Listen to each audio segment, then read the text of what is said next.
Le nouveau-né du milliardaire pleurait sans cesse dans son lit. Les médecins n'ont rien trouvé. 3 nounous sont sortis. Peur. Mais lorsqu'une jeune servante noire se pencha vers le berceau, elle découvrit un secret que personne n'aurait pu imaginer. Avant de commencer, dites-nous dans le décommentaire. Quelle heure est-il et d'où regardez-vous? Minuit, Boston, Massachusetts. Les cris déchirèrent à nouveau le penthouse. Zola se tenait devant la porte de la chambre d'enfant, sa main tremblait sur le chêne poli. Elle avait 24 ans. Elle n'avait que... Je travaille ici depuis 4 mois. Mais ce soir, c'était différent. Les pleurs du bébé n'étaient pas... normales. Ses paroles étaient désespérées, urgentes, comme s'il essayait de dire quelque chose à quelqu'un. Zola. La voix de Lillian Carrington résonna dans le couloir. Aiguë tremblante, Zola effrayée poussa la porte. La chambre d'enfant était immense. Des feuilles d'or recouvraient, des rideaux de velours pendaient du plafond au sol. Un lustre en cristal scintillait. Tout au-dessus de nos têtes respirait la richesse. Tout sauf le berceau au centre de la pièce. Le petit garçon se débattait à l'intérieur. Ses petits poings frappaient le sol. Des draps de satin. Ses cheveux bouclés collés à son front par la sueur étaient rouges comme du sang. Sa bouche grande ouverte, il hurlait.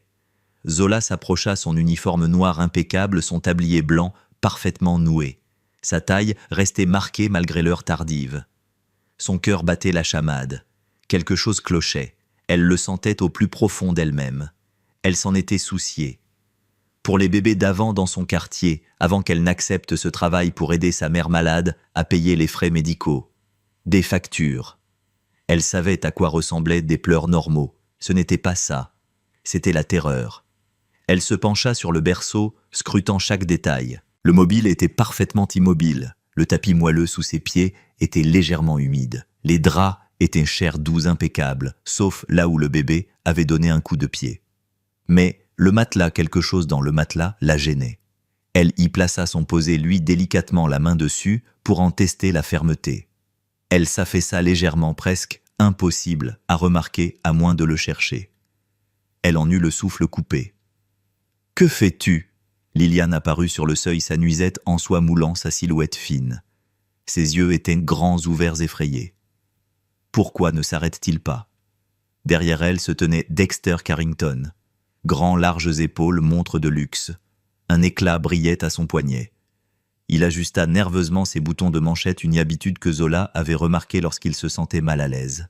« Je ne sais pas encore, » dit Zola doucement, toujours concentré sur le berceau. « Mais il y a quelque chose qui cloche. Le médecin a dit qu'il allait bien. » Dexter. Ça a explosé. 3 pédiatres différents, des spécialistes de renom à Boston. Ils ont trouvé rien. Alors pourquoi 3 nounous ont-elles démissionné? Demanda Zola d'une voix assurée. Liliane. Ils tressaillirent. Ils ne supportaient pas les pleurs. Ils étaient faibles. Vraiment, Zola leva les yeux vers elle. Ou pas. Il voit quelque chose que vous ne vouliez pas croire. La tension dans la pièce s'intensifia. Dexter s'avança. Attention à votre ton. Vous êtes le personnel de service. Je suis le seul qui reste, dit Zola calmement. Et si vous voulez que votre fils... Arrête de pleurer, tu dois m'écouter. Elle souleva le coin du matelas. Avec précaution, ses mains se déplaçaient lentement, délibérément. Elle dévoila le luxueux tissu. Cela coûtait plus cher que son salaire annuel entier. Et puis elle l'a vu. Le cadre sous le matelas était pourri. Le bois était fragile et instable, en partie délabré. Le berceau coûteux, pièce maîtresse de cette chambre d'enfant dorée, c'était un piège mortel. « Oh mon Dieu !» murmura Liliane en portant instinctivement la main à sa bouche. L'esprit de Zola s'emballa. Le bébé ne pleurait pas seulement, il était mal à l'aise. Il avait peut-être même mal. Le matelas instable bougeait probablement à chaque fois qu'il bougeait, créant des points de pression. « Non, je m'émerveille » s'écria-t-il. Mais le pire restait à venir. Tandis qu'elle examinait le cadre, en s'approchant, elle les vit. Des marques rouges, de petites éraflures sur le bois récentes, les plus récentes. Elle eut la nausée. Depuis combien de temps ce berceau est-il dans cet état? Il est tout neuf, répondit Dexter sur la défensive d'une voix tendue. Nous l'avons acheté il y a 6 mois avant sa naissance. Le NEC plus ultra. Importé d'Italie. 6 mois, répéta Zola. Et non, quelqu'un l'a vérifié. Personne ne l'a entretenu. Silence. Les pleurs du bébé s'intensifièrent, comme s'il se nourrissait de la tension ambiante. Zola le souleva délicatement du berceau. Il était si petit, si fragile. Son corps tremblait à chaque sanglot. Elle le serrait contre elle, lui murmurant des mots doux le berçant, avec douceur. Peu à peu, ses cris commencèrent à s'apaiser.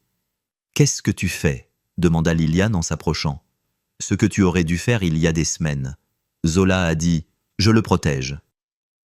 Elle a porté le bébé jusqu'au berceau, une chaise dans le coin loin du berceau dangereux. Elle s'assit immobile, le berçant chuchotant encore. « Les autres nounous !» dit Zola doucement, en levant les yeux vers les Carrington, il dit « Ils ont vu ça, n'est-ce pas? Ils ont vu que quelque chose n'allait pas. Et au lieu de régler le problème, tu les as blâmés, tu les as traités de faibles, tu les as renvoyés. » Le visage de Liliane se figea. Pâle.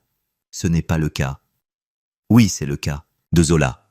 Sa voix était désormais ferme. Tu as ignoré les signes. Tu as choisi de croire que ton argent pouvait tout régler, que votre berceau hors de prix, votre chambre d'enfant design et vos meilleurs spécialistes suffiraient.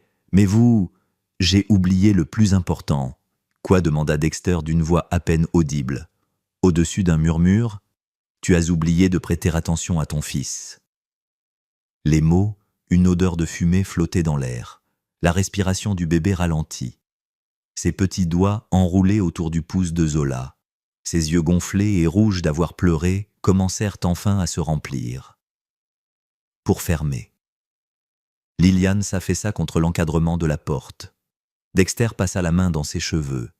Sa montre de luxe reflétait la lumière du lustre. « Que fait-on » demanda Liliane. La voix brisée Zola baissa les yeux vers le bébé endormi dans ses bras, puis les releva vers le berceau délabré. Puis ces deux personnes qui avaient tout sauf ce dont leur fils avait le plus besoin. « On appelle quelqu'un » a-t-elle dit. « Pour l'instant, on documente tout. Et nous ferons en sorte que cela ne se reproduise plus jamais. » « Mais il est minuit, » dit Dexter. « Votre fils pleure depuis des semaines, » a protesté Zola. « Minuit ne... » Cela n'avait plus d'importance. Elle se leva prudemment, tenant toujours le bébé dans ses bras. « Je ne suis plus seulement la bonne. Je suis le seul obstacle entre votre fils et vous, et un danger réel. Alors soit vous m'écoutez, soit je m'en vais. » Elle sortit par cette porte comme les autres. Liliane et Dexter la fixèrent du regard. La jeune femme noire en uniforme simple tenant leur fils dans ses bras prononçait des paroles qu'ils avaient évitées pendant des mois. « Qu'est-il arrivé aux autres nounous ?» demanda à nouveau Zola d'une voix plus douce cette fois. « Qu'ont-ils vraiment vu ?» Et c'est à partir de cette question que tout a basculé. Car Zola le savait au fond d'elle-même, il ne s'agissait pas simplement d'un berceau cassé. Il s'agissait de quelque chose de bien plus grave. Si vous êtes arrivé jusqu'ici, c'est que vous êtes déjà accro. Vous voulez savoir ce que Zola a découvert, ce que les autres nounous ont découvert. J'ai vraiment vu quel secret les Carrington cachaient. Mais voici la réalité, seulement 1% des personnes qui regardent cette vidéo en ce moment sont abonnées. Si vous faites partie des 99% restants, j'ai besoin de 2 secondes de votre temps. Cliquez sur le bouton s'abonner, s'abonner et activez les notifications dès maintenant. Parce que la suite de cette histoire va vous bouleverser. La corruption est plus profonde que quiconque. Imaginez. Les enjeux s'intensifient et le combat de Zola ne fait que commencer. En vous abonnant, vous ne faites pas que suivre cette histoire. Vous rejoignez une communauté qui privilégie la vérité, du réconfort, du courage face au silence et des histoires vraies qui comptent. Votre abonnement, c'est ce qui me permet de continuer à vous proposer ces récits percutants qui dénoncent l'injustice et célèbrent le quotidien. Des héros qui ripostent. 2 secondes, abonnez-vous, activez les notifications.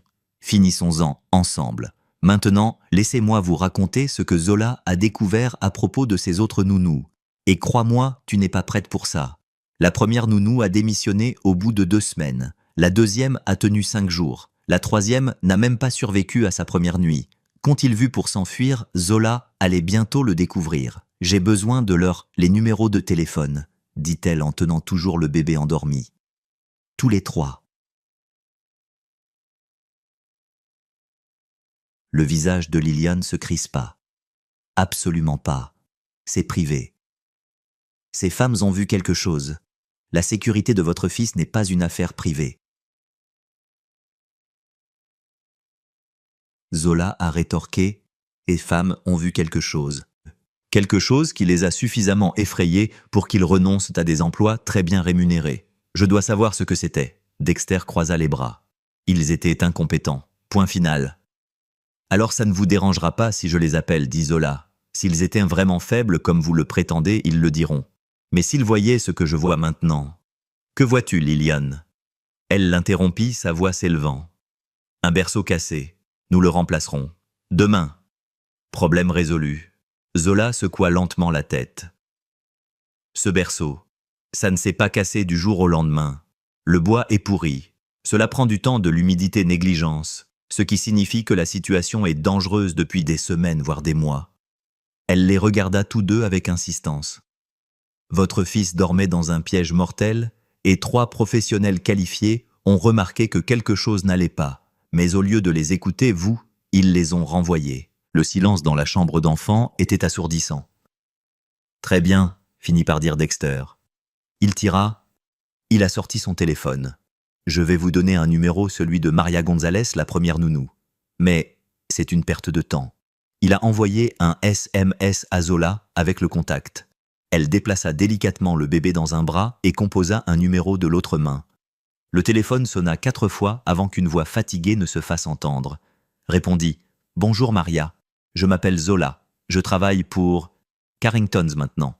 Je suis le Get Out. » La voix de Maria a fendu la ligne comme un couteau. Sors de cette maison immédiatement. Le sang de Zola se glaça. Qu'as-tu fait? Vous voyez, je ne peux pas en parler. J'ai signé un accord de confidentialité. Un accord de confidentialité. Zola jeta un coup d'œil à Liliane dont le visage était devenu blanc. Ils vous ont fait signer un accord de confidentialité. S'il te plaît, murmura Maria, pars. Avant qu'il ne soit trop tard.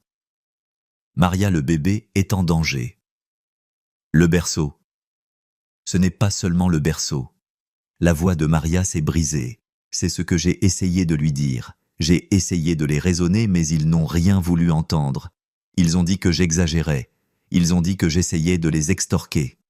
Le cœur de Zola battait la chamade. Qu'avez-vous trouvé d'autres respirations haletantes de l'autre côté? Puis les marques. Quelles marques sur le bébé? Des petites, des lignes rouges. Il avait mal au dos comme si quelque chose appuyait sur lui pendant son sommeil. J'ai documenté cela. J'ai tout pris. J'ai montré des photos à Madame Carrington. Zola regarda Liliane. Est-ce vrai? Les mains de Liliane tremblaient. Elle se trompait. Le pédiatre a dit « Il s'agissait simplement d'une irritation cutanée normale chez un nourrisson. » Quel pédiatre? Demanda Zola. Dr Reynolds, notre médecin de famille. Votre médecin de famille, répéta Zola. Celui que vous payez, celui qui dépend de votre argent pour faire tourner son cabinet à Palo Alto. Dexter s'avança. Comment osez-vous? Avez-vous demandé un deuxième avis? Zola l'interrompit. D'un médecin qui... Tu ne te devais rien. Pas de réponse. La voix de Maria parvint au téléphone. J'ai de nouveau supplié qu'on l'emmène à l'hôpital pour enfants afin qu'il soit examiné par de vrais spécialistes. Je l'ai contacté, mais ils ont refusé. Ils ont dit que je créais des histoires inutiles. Ils m'ont payé 3 mois de salaire pour partir discrètement et ne jamais parler de ce que j'ai vu. Zola a ressenti. C'est malade. Les autres nounous ont-elles vu les marques aussi? Demande-leur toi-même, Maria, dit-il, s'ils veulent bien vous parler. La plupart d'entre nous ont trop peur. Peur de quoi? Les Carrington sont des gens puissants. Ils ont des avocats, des relations. Un simple coup de fil et votre vie entière peut s'écrouler. J'avais une famille à protéger. Je ne pouvais pas prendre ce risque. La communication a été coupée. Zola baissa lentement le téléphone. Elle regarda le bébé dans ses bras. Petit, si innocent. Elle remonta délicatement son body, examinant son dos. Là, une légère rougeur, des lignes à peine visibles, mais elles étaient là. « Oh mon Dieu !» murmura-t-elle. Liliane se jeta sur lui. « Avancez. Arrêtez, vous violez son intimité. »« C'est un bébé !» cria Zola. « Il n'a aucune intimité. Ses parents sont censés le protéger, et vous manquez à votre devoir. » Le bébé remua, mais ne se réveilla pas. Zola rabattit doucement son bodysson. Ses mains tremblaient de colère. Combien de temps demanda-t-elle doucement. Depuis combien de temps sais-tu que quelque chose n'allait pas? Les yeux de Liliane se remplirent de larmes. Toi, je ne comprends pas. Nous avons une réputation. La société de Dexter vient d'entrer en bourse. Nous sommes en pleine fusion. Si la nouvelle se répandait que nous négligeons notre enfant, vous négligez votre enfant. La voix de Zola résonna sur les murs recouverts de feuilles d'or. Vous avez privilégié votre image à sa sécurité. Vous avez payé des gens pour qu'ils se taisent au lieu de... On a réglé le problème. Dexter serra les dents. On a fait ce qu'il fallait. Non, dit Zola, c'est vous qui avez fait ça. Ce qui était le plus facile, ce qui te protégeait pas, lui. Elle passa devant eux, tenant toujours le bébé dans ses bras, en se dirigeant vers la porte. « Où vas-tu » demanda Liliane, la panique montant dans sa voix. « Prendre des photos correctes de ces marques pour documenter le berceau, pour appeler un pédiatre qui ne vous doit rien, n'importe quoi. Et si vous essayez de m'en empêcher, je sors sur le champ, et j'appelle les services de protection de l'enfance. Les services sont sur le point de sortir. » Dexter s'est déplacé pour lui barrer le passage. « Tu ne peux pas faire ça. » Zola croisa son regard. « Regarde-moi. » Ils restèrent ainsi un long moment.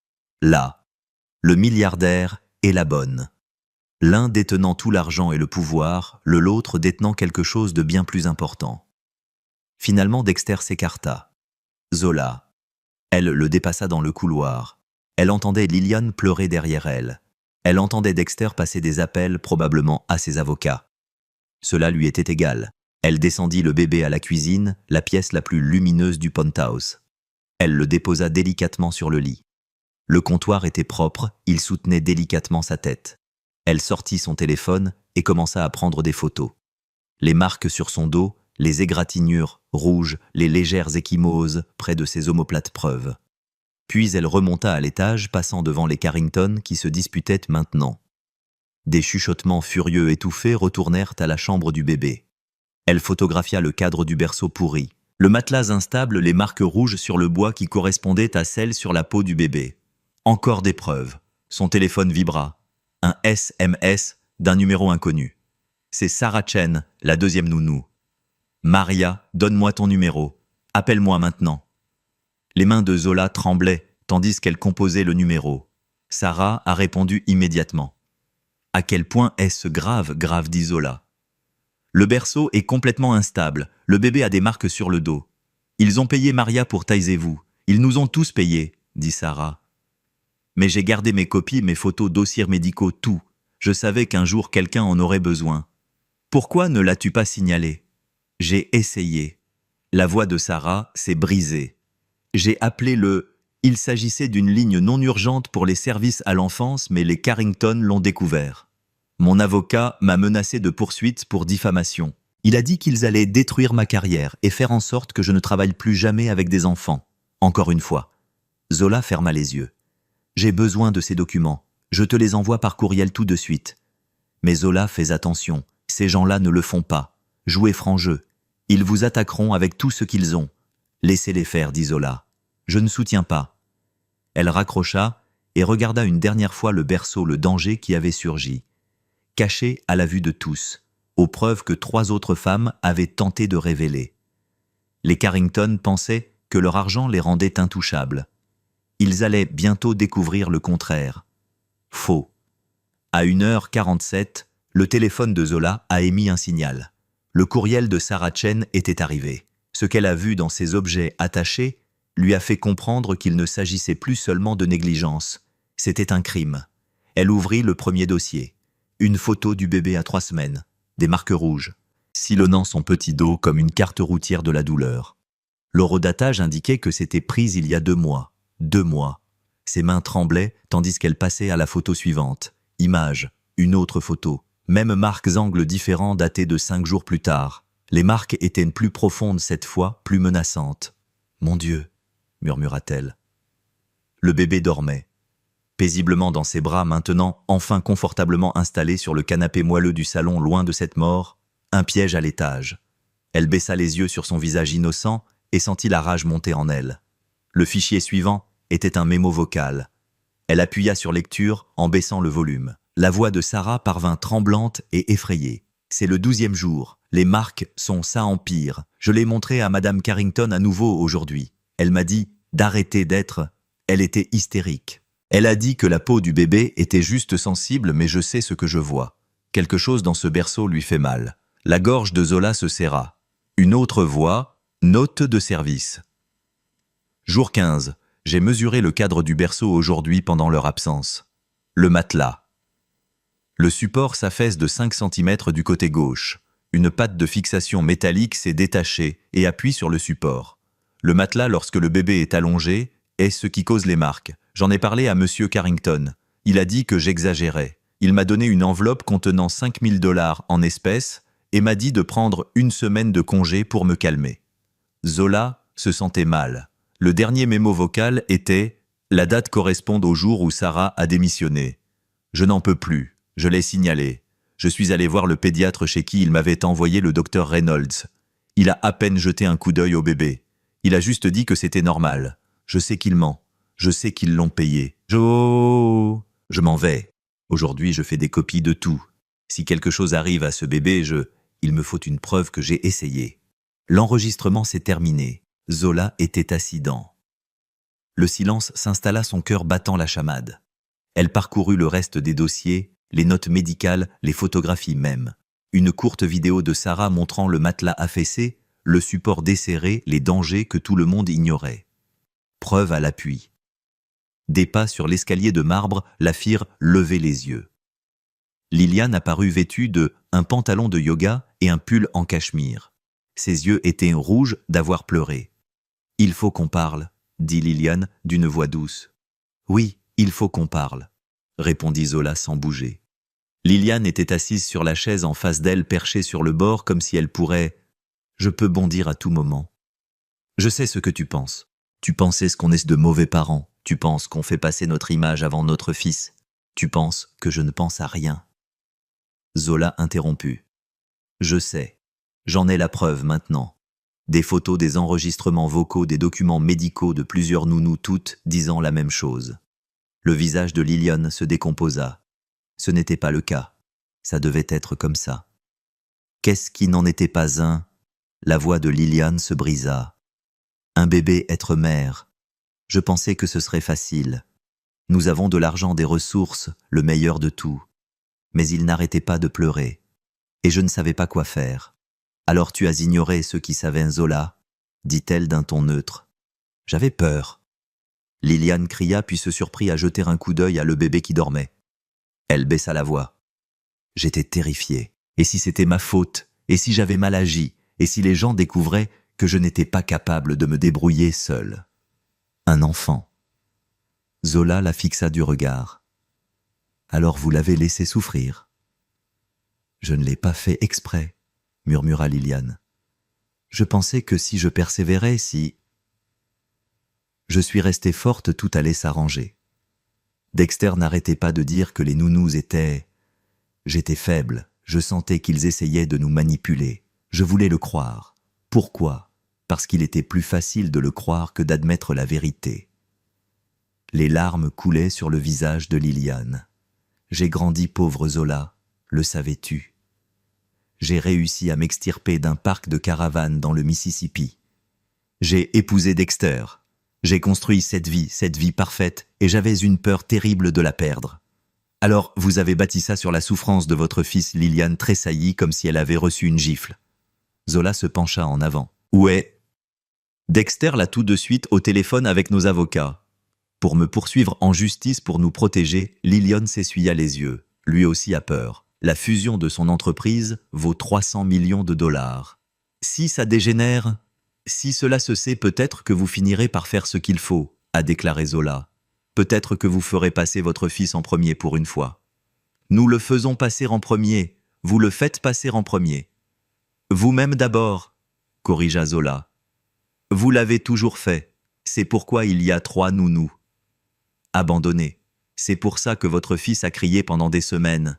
C'est pour ça qu'il a des cicatrices sur un dos qui ne guérira peut-être jamais complètement. Des cicatrices. La voix de Liliane devint éteinte. Ça laissera des cicatrices. Je ne sais pas, mais c'est possible. Physique, des cicatrices dues aux braquettes. Des cicatrices émotionnelles conséquences de mois de souffrance que personne n'a prises au sérieux. Liliane enfouit son visage dans ses mains et sanglota.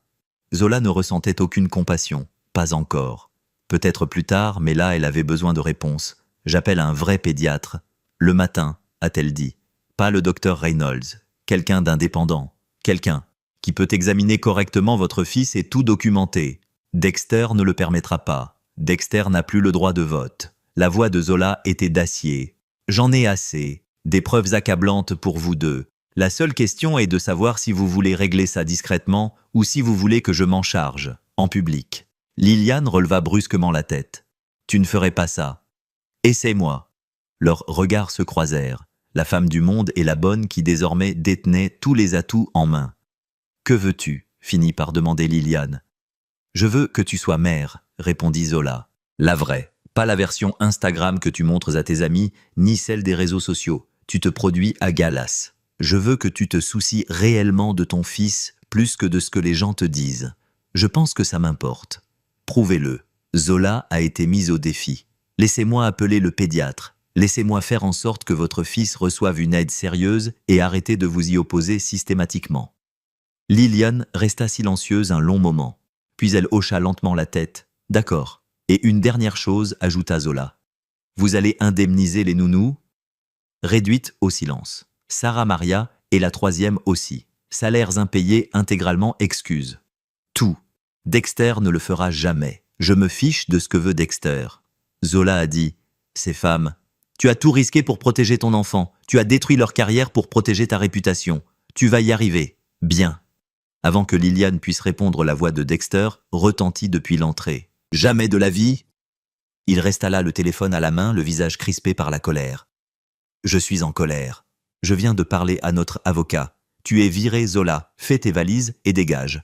Za se leva lentement, tenant toujours le bébé. Non.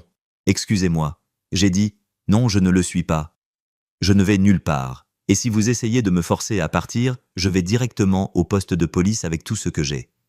J'ai des preuves, des photos, des enregistrements vocaux, des documents médicaux, tout.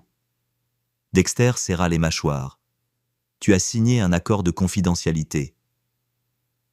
J'ai signé un contrat de travail, corrigea Zola. Pas un accord de confidentialité, ni d'accord de non-divulgation. Ne couvrez pas la mise en danger d'enfants. Consultez votre avocat. Dexter devint livide. Voici ce qui va se passer, poursuivit Zola d'une voix calme et maîtrisée. Demain matin, un vrai pédiatre va examiner votre fils. Nous allons pour bien documenter ses blessures. Nous allons remplacer ce berceau par un modèle sécuritaire et vous allez commencer à être de vrais parents. Et si nous refusons, demanda Dexter, alors Passez un coup de fil au service de protection de l'enfance et un autre à tous les médias de Boston. Voyons comment votre fusion à 300 millions de dollars résistera à l'épreuve du temps lorsque le titre sera « Technologie ». Un milliardaire fait taire les nounous pendant que le bébé souffre. Un silence de mort s'installa dans la pièce, hormis la douce respiration du bébé. Dexter regarda Liliane. Liliane regarda au sol. « Très bien », finit par dire Dexter d'une voix creuse. « On le fera. À votre façon. » « Bien, dit Zola. Maintenant, sortez tous les deux. Je dois le calmer. » Pour la nuit, ils partirent sans un mot de plus. Zola baissa les yeux vers le bébé dans ses bras. Il dormait encore, enfin paisible, enfin en sécurité. « Je te tiens. »« Plus personne ne te fera de mal, » murmura-t-elle. Mais même en le disant, elle savait que le plus dur restait à venir, car les Carrington n'étaient pas du genre à abandonner le pouvoir facilement, et la guerre ne faisait que commencer.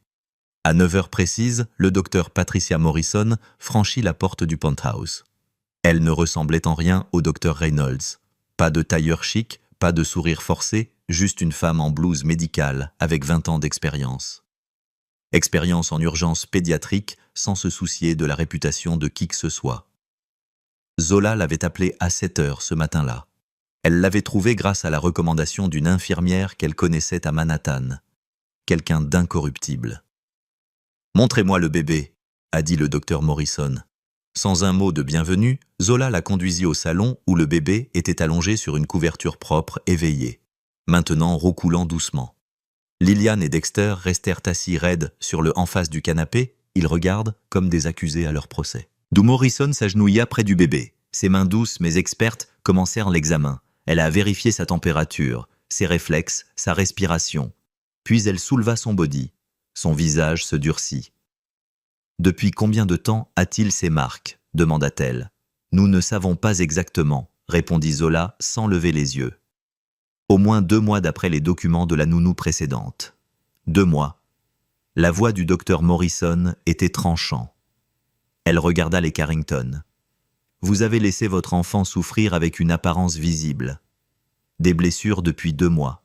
Notre médecin de famille a dit que c'était normal. Irritation cutanée, répondit Dexter sur la défensive. Votre médecin de famille s'est trompé ou a menti. Le docteur Morrison a sorti son téléphone et a commencé à prendre des photos. Ce sont des marques de pression compatibles avec un contact prolongé avec un objet dur. Vous voyez, elle montra une fine ligne rouge. Cela correspond exactement à la forme d'un bord métallique. Et ici, ces ecchymoses suggèrent que la blessure était répétitive. Nuit après nuit, Liliane émettait un son d'étouffement. Dr Morrison poursuivit son examen en silence. Elle mesura les marques. Nous avons documenté leur emplacement et vérifié s'il y avait des signes d'infection ou de lésions tissulaires plus profondes. Finalement, elle s'est levée. Je dois voir le berceau. Zola la conduisit à l'étage. Le visage du docteur Morrison s'assombrit à chaque marche. La chambre d'enfant paraissait différente. La lumière du jour. La feuille d'or paraissait désormais de mauvais goût. Les rideaux de velours étaient excessifs. Un lustre en cristal, quelle absurdité, tout cet argent et ce luxe autour d'un piège mortel. Le docteur Morrison examina le berceau. Elle examina soigneusement le cadre. Elle passa ses doigts sur le bois pourri, testa le matelas affaissé et constata la fixation métallique qui appuyait sur le dos du bébé depuis des mois. « C'est de la négligence criminelle, dit-elle doucement. « Pouvez-vous le prouver ?» demanda Zola. « Je peux.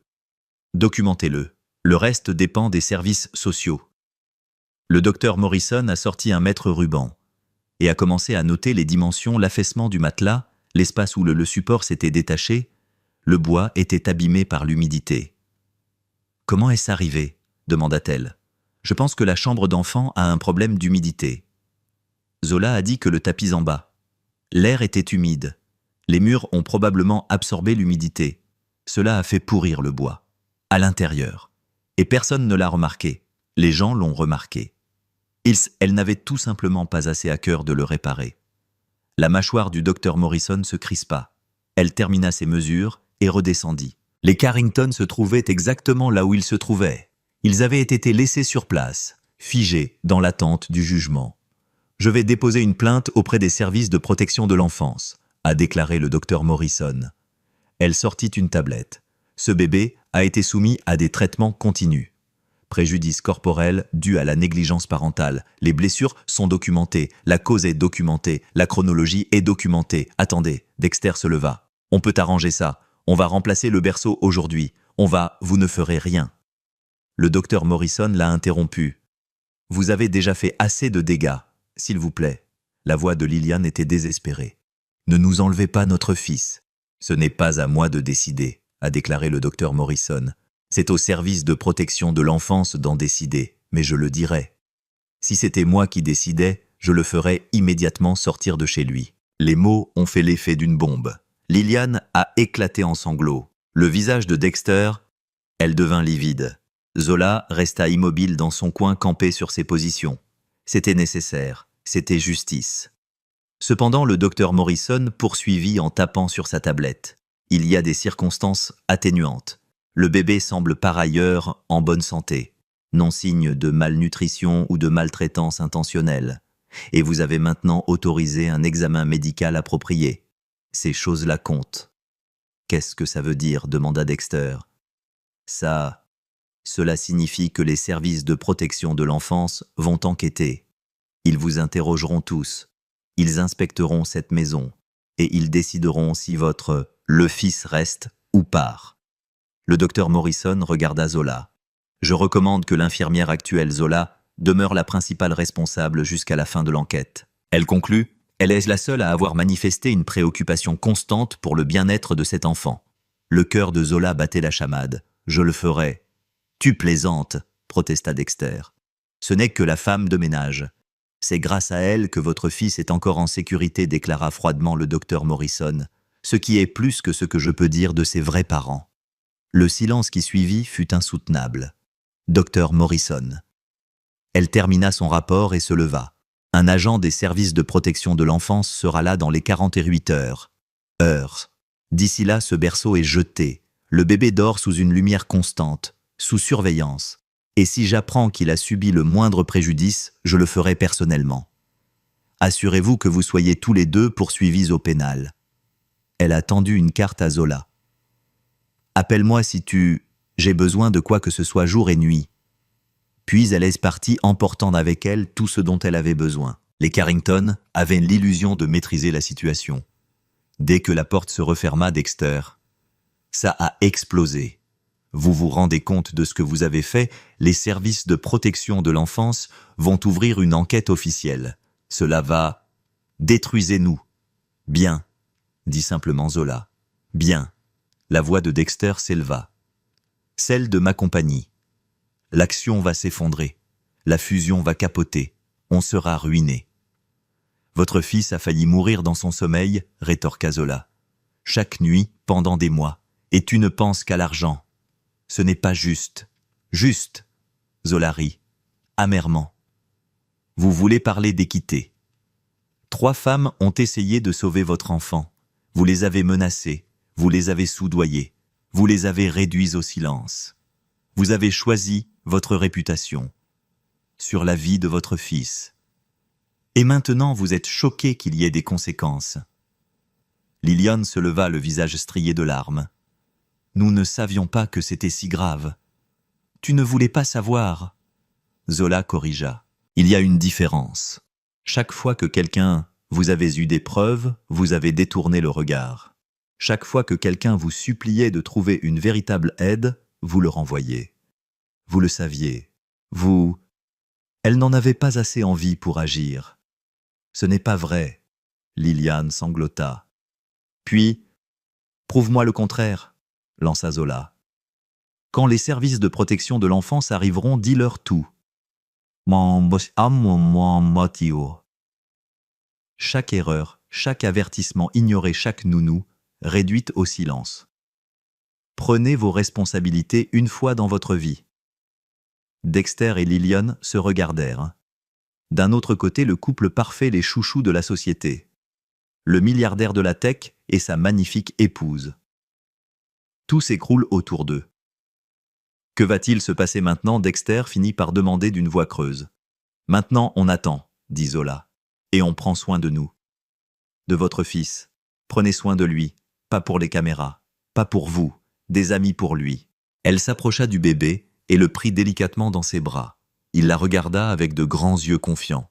Je vais m'installer dans la chambre d'ami Zola. J'ai annoncé, celui qui est à côté de la crèche. Je serai avec lui 24 heures sur 24 jusqu'à ce que les services de protection de l'enfance prennent leurs décisions. Tu ne peux pas simplement... commença Dexter. Moi je peux... Zola interrompit. Et je le ferai. Le docteur Morrison m'a mis en... Vous l'avez entendu. Alors, à moins que vous ne vouliez défier un ordre médical direct et donner encore plus de munitions aux services de protection de l'enfance, et vous me laisserez faire mon travail. Elle se dirigea vers l'escalier. Puis, il marqua une pause. Oh, et Dexter, ce berceau doit être enlevé ce soir. Engagez quelqu'un pour le retirer. Donnez-le, brûlez-le. Je m'en fiche. Mais si je le vois encore là... Dès que je redescends, j'appelle le docteur Morrison à la crèche pour lui dire que vous refusez de coopérer. Elle n'attendit pas de réponse. Elle monta les escaliers avec le bébé dans les bras, quittant le Carrington. Debout, dans leur immense salon vide. Dans la chambre d'amis, Zola était assis dans le... Elle s'installa dans un fauteuil de lecture et baissa les yeux vers le bébé. Il était calme, apaisé, en sécurité. Son téléphone vibra. Un SMS de Sarah Chen. J'ai entendu dire que le docteur Morrison avait déposé une plainte. Rapport. Merci. Vous faites ce que nous n'avons pas pu faire. Puis, un autre message de Maria. « Tiens bon, ils vont te poursuivre. Mais tu as raison, ce bébé a besoin de toi. » Zola le sentait. Les larmes lui montent aux yeux, non pas de peur mais de détermination. Elle avait déclaré la guerre à l'une des familles les plus riches de Boston. Elle avait tout risqué, son travail, sa vie, sa sécurité, peut-être même son avenir. Mais alors qu'elle contemplait la minuscule vie elle savait qu'elle recommencerait tout. Parce que certaines choses méritent qu'on se batte pour elles. Et ce bébé était l'un d'eux. 36 heures avant l'arrivée des services de protection de l'enfance. Dexter Carrington. Il n'allait pas rester les bras croisés à laisser son empire s'effondrer. À 23 heures, Zola entendit des voix qui s'approchaient. Elle sortit de son bureau. Elle descendit le couloir à pas de loup, babyphone à la main, et elle colla son oreille à la porte. « Je me fiche du prix. » Dexter. Il a sifflé dans le téléphone. Trouve quelque chose sur elle. Tout le monde a des secrets. Criminel, casier judiciaire, mauvais crédit, peu m'importe. Trouvez-le, c'est tout. Le sang de Zola se glaça. Il essayait de la détruire. Elle recula en silence et retourna à la chambre d'amis. Ses mains tremblaient tandis qu'elle vérifiait que le bébé dormait. Il était désormais en paix, bénéficiant enfin du repos qu'il méritait. Mais Zola savait que la paix ne durerait pas. Elle sortit son téléphone et envoya un SMS. « Sarah, il enquête sur mon passé. Que dois-je faire ?» La réponse ne s'est pas fait attendre. On m'a fait la même chose. On a retrouvé une contravention de stationnement impayée datant de 6 ans, et on a essayé de s'en servir pour me discréditer. Prêt à tout. Zola était assis dans l'obscurité, pensant « Elle n'avait pas de casier judiciaire. Sa solvabilité était bonne. Elle avait mené une vie tranquille. Elle travaillait dur et envoyait de l'argent à sa mère malade à Atlanta. Mais Dexter avait des ressources, des avocats, des détectives privés de l'argent elle pouvait transformer n'importe quelle vérité en arme. Elle ne pouvait pas le laisser gagner. À minuit, elle entendit des pas dans le couloir. Puis on frappa doucement à sa porte. Zola. La voix de Lillian douce, hésitante. Zola entr'ouvrit la porte. Lillian se tenait là, vêtue d'une robe de soie, le visage sans maquillage paraissant 10 ans de plus que d'habitude. « On peut parler ?» demanda Lillian. « À propos de quoi ?»« De demain. » De ce qui va se passer, Zola entra dans le couloir et referma la porte derrière elle pour ne pas réveiller le bébé. « Que faites-vous ?»« Tu veux, Lillian ? Je veux m'excuser. Un peu tard pour ça. »« Je sais. C'est Lillian. Ma voix s'est brisée. Je sais que ça ne résout rien, mais j'ai besoin que tu comprennes. Je n'ai jamais voulu que tout cela arrive. L'intention n'a pas d'importance, a déclaré Zola. Les résultats sont là. Votre fils a souffert. Voilà le résultat. Lillian se prit dans ses bras. J'étais tellement obsédée par l'idée d'être parfaite. L'épouse parfaite, la mère parfaite, l'hôtesse parfaite. Je pensais que si je donnais l'impression d'avoir tout sous contrôle, tout finirait par se mettre en place. La vie ne fonctionne pas ainsi. Je le sais maintenant. Des larmes coulaient sur le visage de Lillian. J'ai grandi dans le dénuement. Mon père était alcoolique. Ma mère cumulait 3 emplois. J'ai dormi sur un matelas, à même le sol. Je me suis promis de ne plus jamais connaître la pauvreté. Ne sois plus jamais impuissant. Alors tu es devenu ce que tu détestais, Zola, dit-il doucement. Tu es devenu celui ou celle qui utilise son pouvoir pour blesser les autres. Lillian tressaillit. Je ne le voyais pas comme ça. Tu ne le vois jamais. Les gens comme toi ne le voient jamais. Tu ne vois pas ce que tu fais tant que personne ne t'y oblige. Des gens comme moi. La voix de Lillian changea. Vous ne me connaissez pas. J'en sais assez, dit Zola. Je sais que vous avez payé 3 femmes. Vous avez gardé le silence sur les souffrances de votre fils. Je sais que vous avez privilégié les apparences à sa santé. Sécurité. Je sais que vous préférez protéger votre réputation plutôt que d'admettre avoir commis des erreurs. Non si, interrompit Zola. Et demain, quand les services de protection de l'enfance examineront ça, dès que la porte sera ouverte, tout sera révélé. Chaque mensonge, chaque dissimulation, chaque choix. Tu as fait ça, tu as mis ton fils en danger. Lillian perdit son sang-froid. Elle glissa. Affalée contre le mur, assise sur le sol en marbre, elle sanglotait dans ses mains. Ils vont l'emmener. Je le sais et je le mérite. Zola regardait, ressentant quelque chose je ne m'y attendais pas. Pas vraiment de la sympathie, mais de la compréhension. Liliane était brisée, terrifiée. « Peut-être le mérites-tu, dit Zola, mais il ne mérite pas de perdre sa mère, pas s'il change vraiment. » Liliane leva les yeux des larmes et du mascara coulant sur ses joues. « Comment puis-je changer? Comment puis-je régler ce problème? Vous commencez par dire la vérité. Tout, c'est tout. Pas d'avocat qui invente des histoires. Pas de communication de crise. Juste la vérité. Dexter n'acceptera jamais cela. Alors fais-le sans lui. » Zola a dit « Toi, tiens tête à ton mari pour une fois et fais passer ton fils avant tout. » Liliane secoua la tête. « Tu ne le fais pas. Comprenez-moi bien, Dexter contrôle tout. L'argent, la maison, toute ma vie. Si je m'oppose à lui, et c'est là que tu découvres qui tu es vraiment. » Zola termina. « La question est, êtes-vous la femme qui reste silencieuse et perd son fils, ou êtes-vous, toi, la femme qui se bat pour lui ?» Ils restèrent longtemps assis en silence. « Je ne sais pas si je suis assez forte, » murmura Liliane. « Tu ne le sauras qu'en essayant. » Liliane se releva lentement. Elle s'essuya les yeux. « Et si les services sociaux le lui enlèvent? Bref, même si je dis la vérité, au moins tu sauras que tu as essayé, dit Zola. Au moins tu sauras que tu as enfin fait le bon choix. » Liliane hocha lentement la tête et retourna vers sans un mot de plus.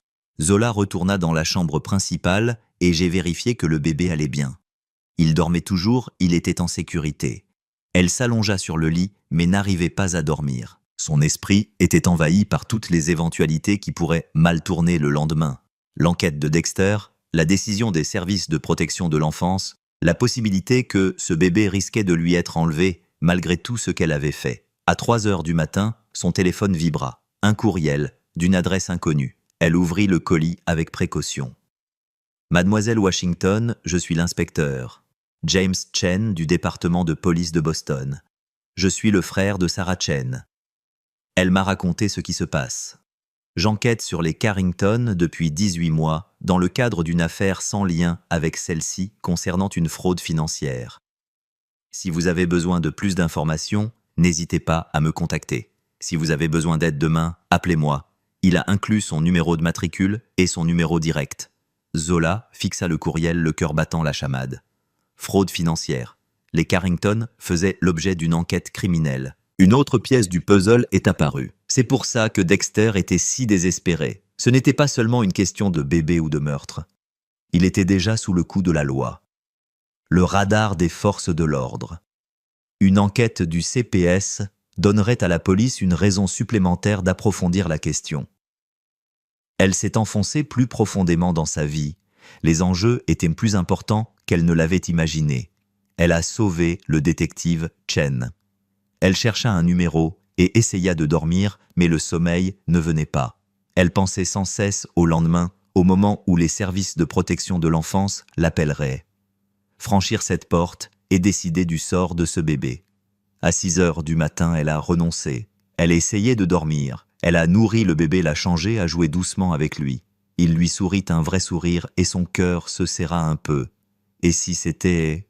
Leur dernier jour ensemble, à 8 heures, Dexter sortit de son bureau l'air de n'avoir pas dormi. L'un ou l'autre. Ses yeux étaient injectés de sang, son costume de marque froissé. « Nous devons... »« Parlez-en, » dit-il à Zola. « Non, nous n'en parlons pas. Je vous offre de l'argent, » répondit-il sans détour. 200 000 $ comptant aujourd'hui. Il vous suffit de dire au service de protection de l'enfance que tout va bien, que vous... Ils ont surréagi, les blessures du bébé étaient mineures et le problème était déjà réglé. Zola le fixa du regard. « Tu veux que je mente? Je veux que tu sois raisonnable. »« Non. » 300 000. « Non. » 1 demi-million, dit Dexter d'un ton désespéré. « Offre finale. Réfléchissez. Parlez de ce que tu pourrais faire avec cet argent. Les frais médicaux de ta mère, une maison, un avenir. » Un instant, Zola hésita. 1 demi-million de $. De quoi la changer? Toute sa vie. Assez pour sauver sa mère. Mais ensuite, elle regarda le bébé dans ses bras. « Non, » dit-elle fermement. « Il n'y a pas assez d'argent au monde. » Le visage de Dexter se tordit de rage. « Tu commets une grave erreur. J'ai un dossier sur toi. Tu sais maintenant. Savais-tu que ton cousin a été arrêté pour possession de drogue en 2019 ? Saviez-vous que votre mère a fait défaut sur 3 cartes de crédit? Je peux vous faire passer pour quelqu'un issu d'une famille de criminels. Et les bons à rien. Fais-le, dit Zola calmement. Vas-y, dit CPS. Vous pouvez dire ce que vous voulez, mais ça ne changera rien aux faits. Ça n'effacera pas le déphoto. Cela n'effacera pas les marques sur le dos de votre fils. Cela ne réparera pas les mois de négligence. Tu te prends pour un saint, s'exclama Zola. La vérité n'est pas prétentieuse, interrompit-elle. C'est simplement la vérité. Avant que Dexter puisse répondre, la sonnette retentit. Ils se figèrent tous les deux. Il était 9 heures. Les services de protection de l'enfance avaient... Elle arriva en avance.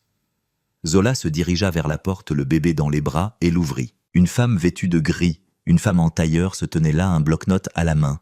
Derrière elle, 2 autres fonctionnaires attendaient. « Je suis Linda Martinez des services de protection de l'enfance. » La femme a dit « Nous sommes là pour... » mener une enquête concernant le bien-être de l'enfant mineur résidant à cette adresse. Zola s'écarta. « Entrez. Nous vous attendions. » Alors que l'équipe des services de protection de l'enfance entrait dans le penthouse, Zola croisa le regard de Dexter. C'était le moment. Le moment de vérité était arrivé et il n'y avait plus de retour en arrière possible. Linda Martinez ne s'attarda pas aux politesses. Elle entra directement dans le salon. Elle entra dans la pièce, son équipe se déployant derrière elle, et posa sa mallette sur la table basse. « Monsieur et Madame Carrington, je vous prie de vous asseoir. Nous avons des questions. » Dexter serra les dents. « Notre avocat est en route. C'est votre « d'accord », dit Linda calmement. « Mais sachez que tout refus de coopérer sera noté. Dans notre rapport, asseyez-vous maintenant. » Son ton impérieux ne laissait place à aucune contestation. Dexter et Lillian étaient assis. Linda se tourna vers Zola. « C'est toi qui as contacté le docteur Morrison. »« Oui, madame. Je devrais vous parler séparément, mais je dois d'abord examiner l'enfant. » Elle tendit les bras. Puis Zola hésita un instant, puis confia délicatement le bébé aux mains expertes de Linda. Le visage de l'ouvrière s'adoucit lorsqu'elle le regarda, examinant son visage, ses mains, ses... « Il a l'air bien soigné maintenant, » remarqua Linda. « Voyons son dos. » Zola souleva le t-shirt du bébé. Les marques étaient encore là, estompées mais visibles. Le visage de Linda se durcit. Elle prit des photos avec sa tablette, mesurant le « des marques ont été tracées » à l'aide d'une petite règle. Elles correspondent exactement au rapport médical. Lésions de pression, traumatisme répété. Elle regarda les Carrington. « Depuis combien de temps êtes-vous au courant ?» Silence. « J'ai posé une question, » dit Linda sèchement. Les nounous ont mentionné quelque chose, finit par dire Lillian d'une voix à peine audible, mais notre médecin a dit que c'était normal. Quel médecin? Le docteur Reynolds, notre médecin de famille. Linda a pris note. Nous allons le contacter. Où est le berceau qui a causé ces blessures disparues? On l'a fait enlever hier, dit rapidement Dexter. Pratique, dit Linda sans lever les yeux. D'après ses notes, qui l'a supprimé? J'aurais besoin de ses coordonnées et je... Il faut voir les reçus prouvant la date d'achat et la date de mise au rebut. Le visage de Dexter pâlit. Je vais devoir vérifier. Fais-le. Linda. Elle a rendu le bébé à Zola. Montrez-moi la chambre du bébé. Zola l'a laissé monter. Les 2 autres agents de protection de l'enfance. Les officiels ont suivi Lillian. Dexter est resté en bas vraisemblablement. Il appelait son avocat. La chambre d'enfant paraissait vide, sans le berceau, juste un espace nu sur le lit coûteux. Le tapis était à sa place. Linda fit lentement le tour de la pièce, passant la main le long des murs. « Problème d'humidité », a-t-elle remarqué. « Touchez ça. Les murs sont humides. Je l'ai remarqué aussi. » Zola a dit « Je pense que c'est ce qui a pourri le cadre du berceau, mais personne n'a pensé à le réparer. » Linda, demanda Lillian. « Je ne savais pas. » balbutia Lillian. « Je n'y ai quasiment jamais mis les pieds. » Les nounous. Les nounous que vous avez renvoyés pour avoir exprimé des inquiétudes. Linda l'interrompit. Elle s'est agenouillée et a examiné la tache humide sur le tapis. C'est un risque pour la santé. Moisissure. Moisissure. Pour un nourrisson dont les poumons étaient encore en développement, elle se tenait debout et faisait face à Lillian. Vous vivez dans un penthouse de plusieurs millions de dollars et vous n'avez pas pris la peine de régler les problèmes d'entretien de base. Il faisait littéralement du mal à votre enfant. Les yeux de Lillian se remplirent de larmes, mais elle ne dit rien. Linda se tourna vers une de ses collègues. Documentez tout. Les dégâts causés par l'humidité, les problèmes de ventilation, absolument tout. Elle se retourna vers Liliane.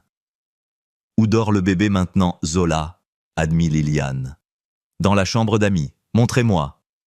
Ils se dirigèrent vers la chambre d'amis. Linda inspecta l'espace de couchage improvisé. Azola avait créé une nouvelle pièce. Berceau correctement assemblé, draps propres, babyphone température, jauge, tout est conforme aux règles. C'est approprié, dit Linda. En sécurité, propre surveillé. Elle regarda Zola. C'est vous qui avez organisé ça? Oui, madame, hier, après que le docteur ait demandé la visite de Morrison. Et avant cela, où dormait le bébé après que le berceau ait été jugé dangereux?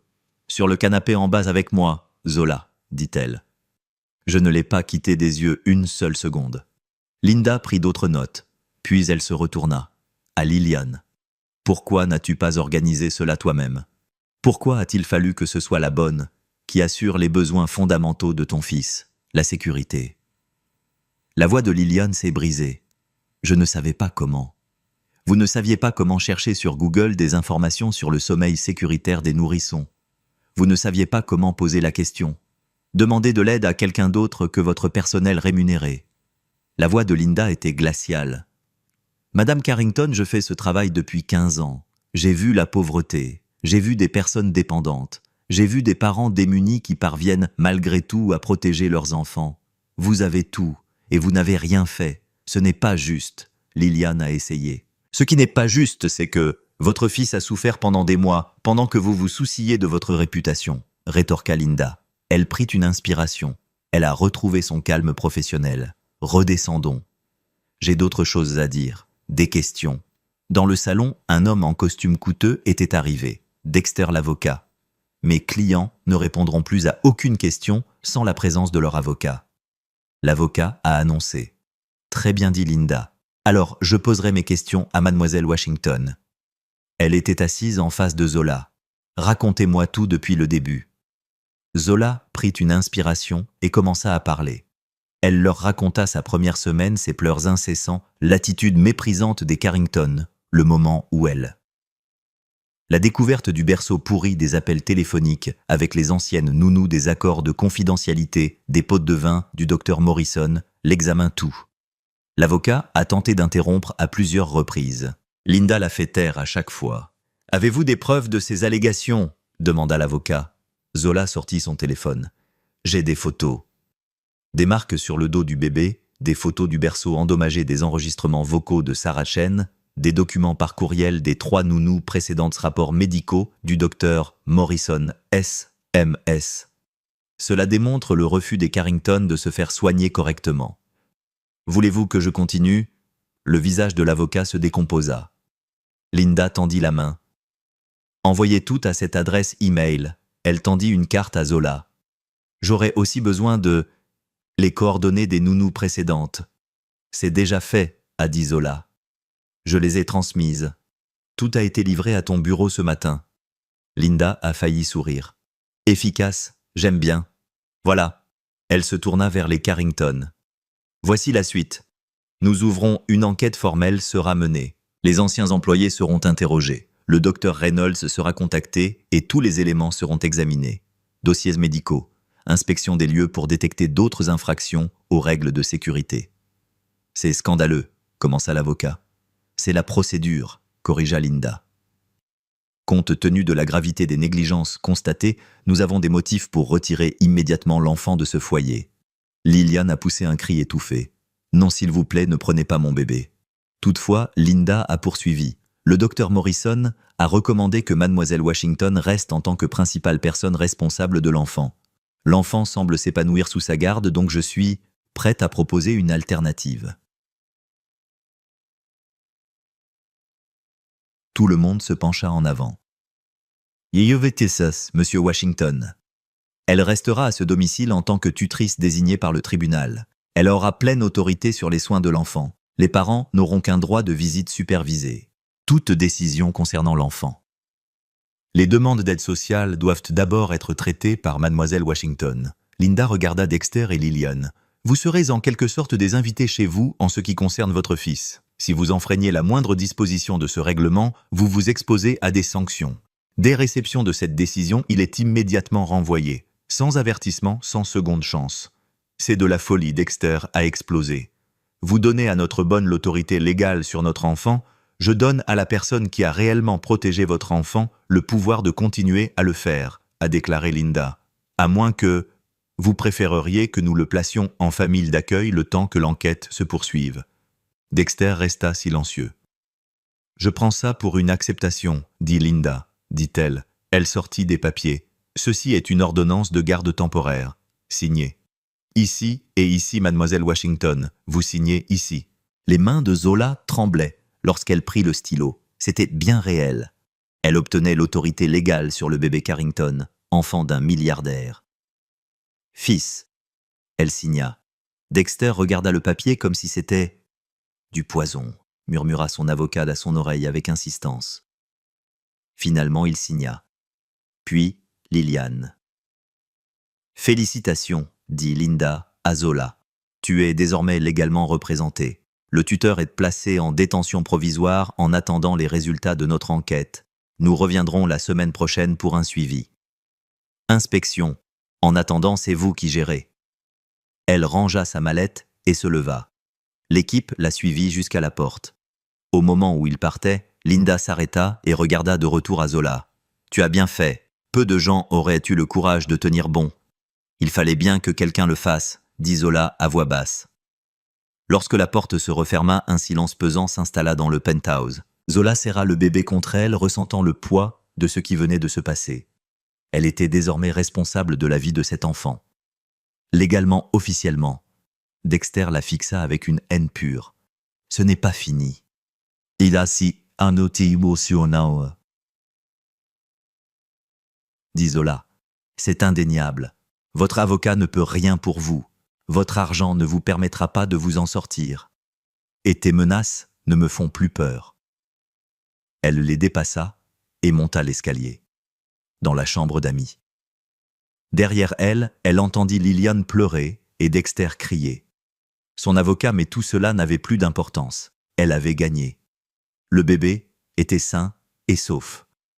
Et pour la première fois depuis des mois, Zola eut l'impression de pouvoir respirer. 48 heures après que Zola soit devenue la petite sœur du bébé. Le tuteur légal Dexter Carrington a lancé sa contre-attaque. Elle l'a découvert lorsque son téléphone a sonné à 6 heures du matin. C'était sa mère qui appelait d'Atlanta en pleurs. « Chérie, qu'as-tu fait ?» La police était juste à ma porte et me posait des questions sur toi. Zola se redressa dans son lit, le cœur battant la chamade. Quel genre de questions à propos de votre personnalité, de votre passé, si vous avez déjà été violent, si vous avez déjà volé quelque chose?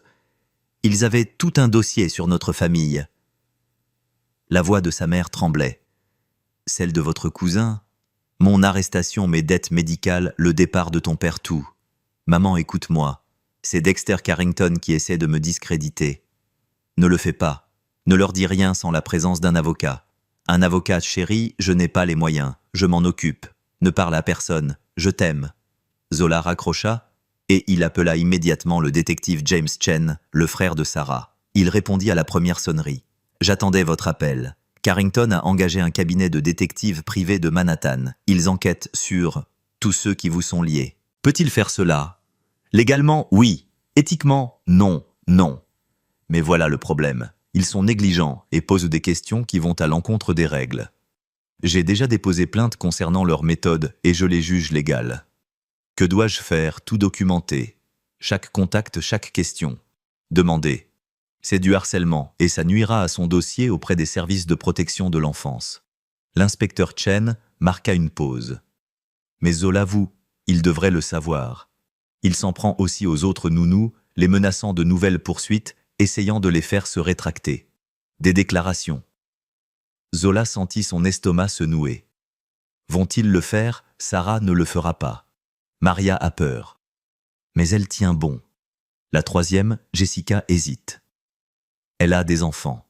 De sa propre initiative. Les proches de Carrington l'ont averti qu'il demanderait sa garde si elle ne coopérait pas. C'est le mal. C'est le pouvoir, a déclaré le détective Chen. Et il en a largement assez. Il faut s'attendre au pire. Le pire arriva 3 heures plus tard. Zola donnait le biberon au bébé dans la cuisine quand Liliane entra, le visage crispé. Et maîtrisé. La femme en pleurs et brisée d'il y a 2 nuits avait disparu.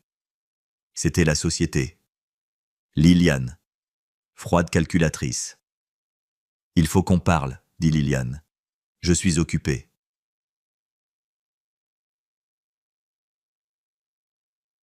Dexter a commis une erreur en te menaçant directement. Je ne commettrai pas la même erreur. Liliane était assise en face d'elle. Je vais faire appel à votre bon côté. Je n'en ai pas en ce qui concerne la sécurité des enfants. Tu tiens à ta mère, Liliane. La conversation se poursuivit comme si Zola n'avait rien dit. Cancer du poumon de stade 4. Périmental. Les traitements ne sont pas couverts par l'assurance. Ma dette médicale s'élève actuellement à 70 000 $. Les mains de Zola restèrent figées sur le biberon. Je pourrais faire disparaître cette dette. Liliane dit doucement « Tout. Plus assez d'argent pour couvrir son traitement pour les 5 prochaines années. Les meilleurs spécialistes, les meilleurs soins. Elle pourrait réellement survivre à cela. » Ces mots ont frappé comme un coup de poing dans l'estomac. Il vous suffit de dire au service de protection de l'enfance que vous avez commis une erreur, que vous avez surréagi, que, en réalité, c'était de bons parents qui ont eu un malheureux accident avec un berceau défectueux. L'enquête est classée sans suite. Rendez-nous notre fils. Votre mère pourra vivre. C'est dit, Sikis. Bah. Zola baissa les yeux vers le bébé dans ses bras. Il buvait tranquillement, lui faisant entièrement confiance. Puis, elle pensa à sa mère. Une femme qu'il avait élevée seule, qui cumulait 3 emplois et qui avait tout sacrifié. « Non !» dit Zola. Liliane cligna des yeux. « Tu n'y as même pas pensé. Je n'en ai pas besoin. » Zola croisa son regard. « Ma mère m'a élevé pour faire ce qui est juste même quand... ça coûte tout. Surtout quand ça coûte tout. Elle préférerait mourir plutôt que de savoir que j'ai vendu mon âme. Vous voulez sauver une enfant innocente. Vous la condamnez à mort. Vous êtes... Tu te condamnes toi-même à l'enfer, rétorqua Zola. Utiliser une mourante pour me manipuler, c'est plus bas que ce que je pensais même pour toi. Le masque de Liliane s'est légèrement fissuré. J'essaie de sauver ma famille en détruisant la mienne, en faisant tout ce qu'il faut. Tu ne comprends pas ce qui est en jeu. La voix de Liliane s'éleva. L'entreprise de Dexter, notre réputation, notre vie entière. Si cette enquête, si ça continue, on perd tout, bien dit Zola. Peut-être devriez-vous perdre tout. C'est peut-être ce qu'il vous faut pour comprendre ce qui compte vraiment. Liliane se leva brusquement. Tu vas le regretter. Probablement, acquiesça Zola. Mais je le regretterai moins que de me vendre. Après le départ de Liliane, Zola resta assise en silence, le bébé toujours dans ses bras. Ses mains, elles tremblaient. Sa mère était mourante. Elle avait le pouvoir de la sauver. Tout ce qu'elle avait, la seule chose à faire, était de mentir. Elle sortit son téléphone et rappela sa mère. « Maman, il faut que je te dise quelque chose. »« Quoi donc, ma chérie ? » ?»« Les gens pour qui je travaille. Je vous ai proposé de prendre en charge l'intégralité de vos frais de traitement. Mais je devrais mentir sur quelque chose. Important quelque chose qui pourrait blesser un enfant. » Il y eut un long silence. Puis, elle. La voix de ma mère parvint faible mais ferme. « Tu connais ma réponse. Je sais, mais j'avais besoin de t'entendre le dire. Je n'ai pas élevé un menteur et je n'ai pas élevé un lâche. Fais ce qui est juste, Zola Mary Washington. Tu m'entends ?» Les larmes coulaient sur le visage de Zola. « Je te comprends, maman. Je suis fier de toi. » Quoi qu'il en soit, ça arrive, j'en suis fier. Quand ils ont raccroché, Zola s'est laissée pleurer pendant exactement 2 minutes. Puis elle s'est essuyée. Elle reprit ses esprits et se remit au travail. Cet après-midi-là, l'avocat de Dexter s'est présenté avec de nouveaux documents, une requête en irrecevabilité de la plainte déposée auprès du CPS. Enquête fondée sur des allégations frauduleuses d'un employé mécontent. « Ils vont au tribunal », dit l'avocat en lui tendant les documents. « Audience d'urgence demain. Juge Maxwell. » La juge Maxwell présidait l'audience. Le cœur de Zola se serra. La juge Maxwell était une figure connue du barreau de Boston. Les cercles étaient réputés favorables aux accusés fortunés. Dexter avait probablement déjà graissé les rouages. Elle a rappelé le détective Chen. L'affaire sera portée devant les tribunaux demain. Je sais, j'ai suivi le dossier. Mais Zola, il y a quelque chose que tu devrais... Vous savez, le juge Maxwell fait l'objet d'une enquête du FBI pour avoir accepté... des pots de vin. L'affaire n'a pas encore été rendue publique, mais ça ne saurait tarder. Si l'avocat de Carrington et s'ils comptent sur Maxwell pour être à leur solde, ils pourraient bien avoir une surprise. C'est possible. Maxwell sait qu'il est sous surveillance. Il a appliqué la procédure à la lettre ces derniers temps pour éviter d'éveiller les soupçons. Cela pourrait en fait jouer en votre faveur, ou tout pourrait s'effondrer. C'est le risque, a admis le détective Chen. Tu as la vérité de ton côté. Ça compte. Zola passa le reste de la journée. Elle se préparait. Elle a organisé toutes ses preuves, imprimé les courriels, rassemblé les photos, fait des copies de tout pour au tribunal. Cette nuit-là, elle dormit à peine. Elle n'arrêtait pas de penser à sa mère. À propos du bébé, à propos de tout ce qui pourrait mal tourner demain. À 2h du matin, elle a reçu un SMS de Sarah. Chen. Jessica a craqué. Elle se rétracte. Elle dit s'être trompée à propos de les marques que Carrington lui avait infligées. Zola sentit son estomac se nouer. C'était l'une des leurs 3 témoins ont disparu. Un autre message. Mais Maria et moi, on est unis. Et on a trouvé quelque chose. Les photos originales de Jessica contenaient des métadonnées indiquant les dates et heures exactes. Même si elle se rétracte, les photos prouvent de la chronologie. Nous transmettons tout à votre avocat. L'espoir vacilla. À 5h du matin, Zola renonça au sommeil. Elle donna le biberon au bébé, puis le changea. Elle le serra contre elle. « C'est le moment », murmura-t-elle. « Aujourd'hui, tu vas voir si faire ce qui est juste a vraiment de l'importance. » Le bébé gazouilla et attrapa son doigt. À 7h du matin, elle s'habilla de sa plus belle tenue. Pas chère mais propre et professionnelle. Elle se regarda dans le miroir. Une jeune femme noire de 24 ans sur le point d'aller à une guerre contre l'une des familles les plus riches de Boston dans une salle d'audience qui n'était probablement pas conçue pour des personnes comme elle. Elle allait gagner, mais elle y allait quand même. À 8h, une voiture noire s'est arrêtée, dehors. Pas la voiture des Carrington, un véhicule mis à disposition par le tribunal pour garantir qu'elle. Ils sont arrivés à l'audience. Dexter et Lillian étaient déjà dans le hall habillés comme s'ils assistaient à une réunion. Gala, costume de créateur, coiffure impeccable, l'image même de la réussite. Dernière chance, murmura Dexter tandis que Zola passait. Laisse tomber ça maintenant et on oubliera. Tout est bon. On se voit au tribunal, répondit Zola. Le trajet jusqu'au centre-ville se fit en silence.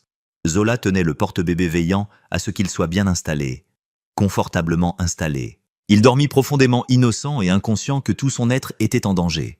L'avenir allait se jouer. Le palais de justice se dressait devant nous massif et imposant. C'était intimidant. Des fourgons de presse étaient déjà garés devant. L'information avait fuité, on ne sait comment. Les journalistes se sont précipités sur Zola lorsqu'elle est sortie de la voiture. Les questions fusaient de toutes parts. Est-il vrai que les Carrington ont maltraité leur bébé? Vous ont-ils payé pour que vous gardiez le silence? Tu fais ça pour l'argent. Zola garda la tête baissée et continua d'avancer, protégeant le bébé du décaméra. À l'intérieur du palais de justice, le silence s'est fait. C'était le moment décisif, l'instant qui allait tout changer. Elle entra dans la salle d'audience, s'assit à sa place et attendit. Justice. Le juge Maxwell entra dans la salle d'audience à 9h précises. Tous les regards se tournèrent vers lui. Lui. C'était lui qui déciderait si le combat de Zola avait un sens. Si la vérité, ce qui comptait plus que l'argent, c'était si le bébé d'un milliardaire était enfin en sécurité. « Levez-vous tous !» annonça l'huissier. Tout le monde se leva. Le juge s'assit. La bataille a commencé. Il s'agit d'une audience d'urgence concernant l'affaire numéro 2025 CV 8847. Carrington contre les services de protection de l'enfance, a déclaré le juge Maxwell en regardant par-dessus ses lunettes de lecture. Monsieur Petton, vous représentez les Carrington. Exposez vos arguments. L'avocat de Dexter se leva lissant son costume à $5000. Monsieur le Président, il s'agit là d'un cas flagrant d'abus de pouvoir de la part des services de protection de l'enfance, instigé par un employé mécontent qui a un compte à régler. Mes clients sont des parents aimants qui, j'ai rencontré un incident malheureux avec un produit défectueux. La réponse appropriée aurait été un simple remplacement du berceau et non une enquête à grande échelle qui a ruiné leur réputation et cela a traumatisé leur famille. Les mains de Zola se crispèrent sur ses genoux. Mademoiselle Washington a outrepassé ses fonctions. Pehan a poursuivi « Elle n'est pas professionnelle de santé. Ce n'est pas une assistante sociale. C'est une employée de maison. Il a décidé de jouer les héros et a fabriqué une crise qui n'existe pas. Fabriquer. La voix provenait du fond de la salle d'audience. Linda Martinez du CPS se leva. « Votre madame, puis-je répondre à ces allégations ? » « Je vous en prie, madame Martinez. » Linda s'avança vers l'avant, ses chaussures confortables claquant sur le sol en marbre. « J'ai été enquêtrice pour les services de protection de l'enfance pendant 15 ans. J'ai vu des crises fabriquées de toutes pièces. Ce n'est pas un cas isolé.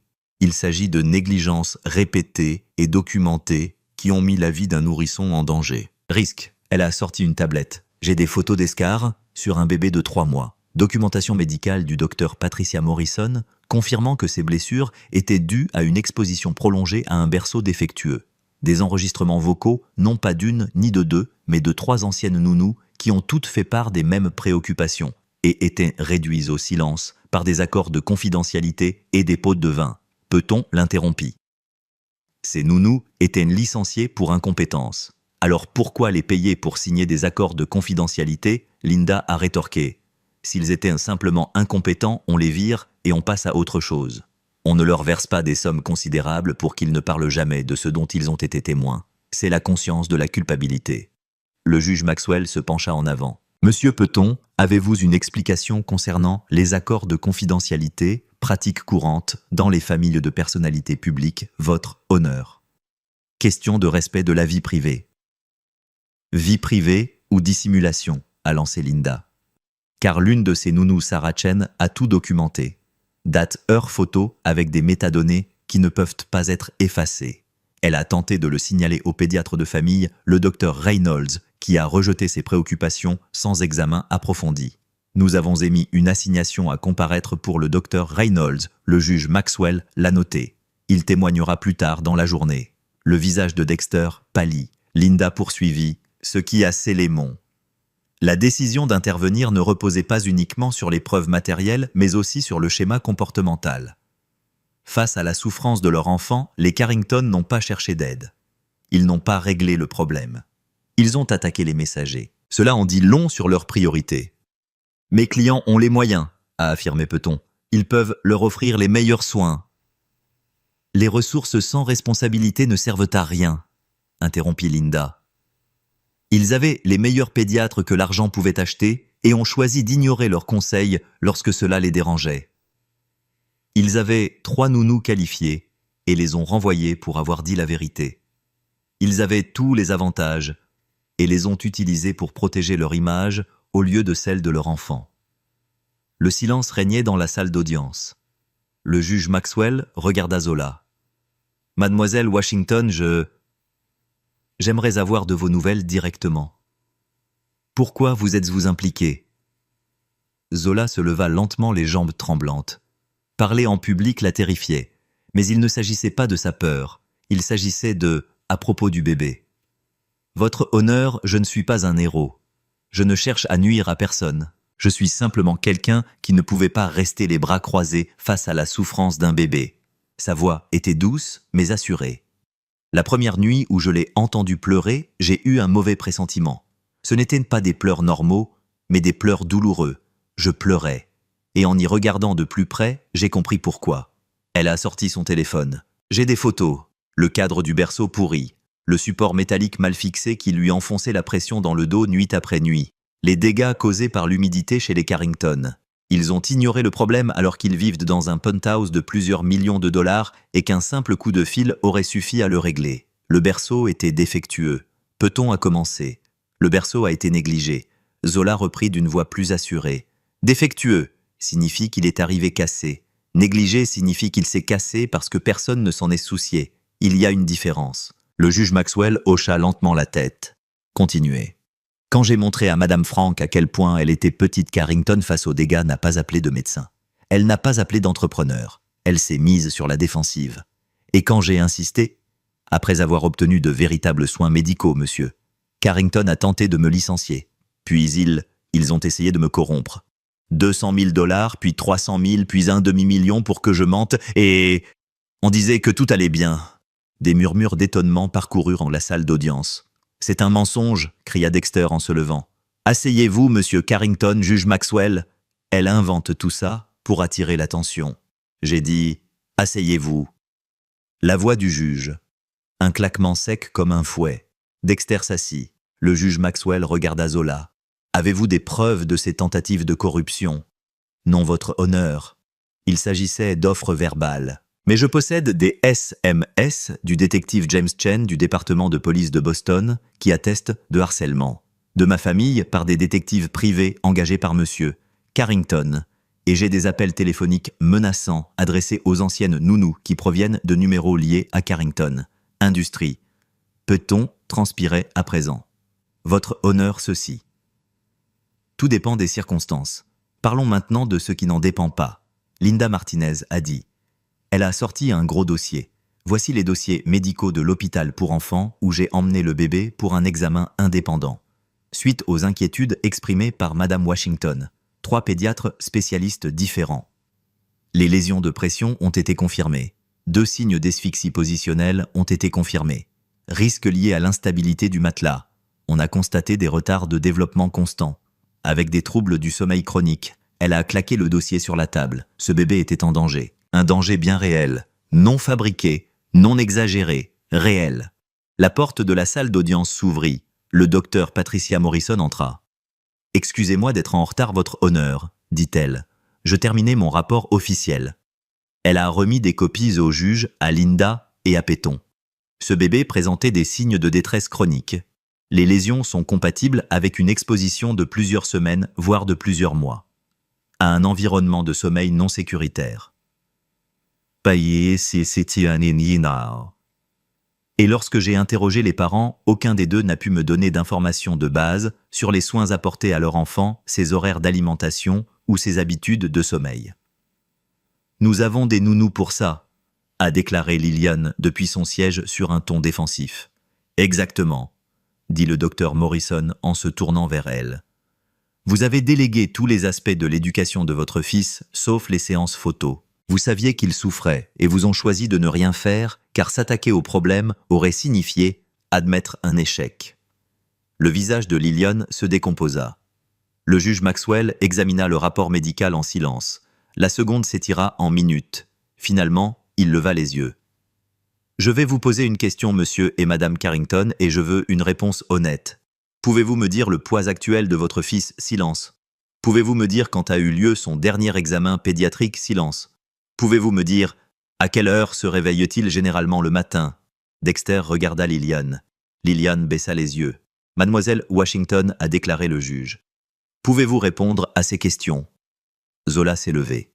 Il pèse 5,9 kg, 13 livres, 2 onces ce matin. Sa dernière visite médicale remonte à 4 ans.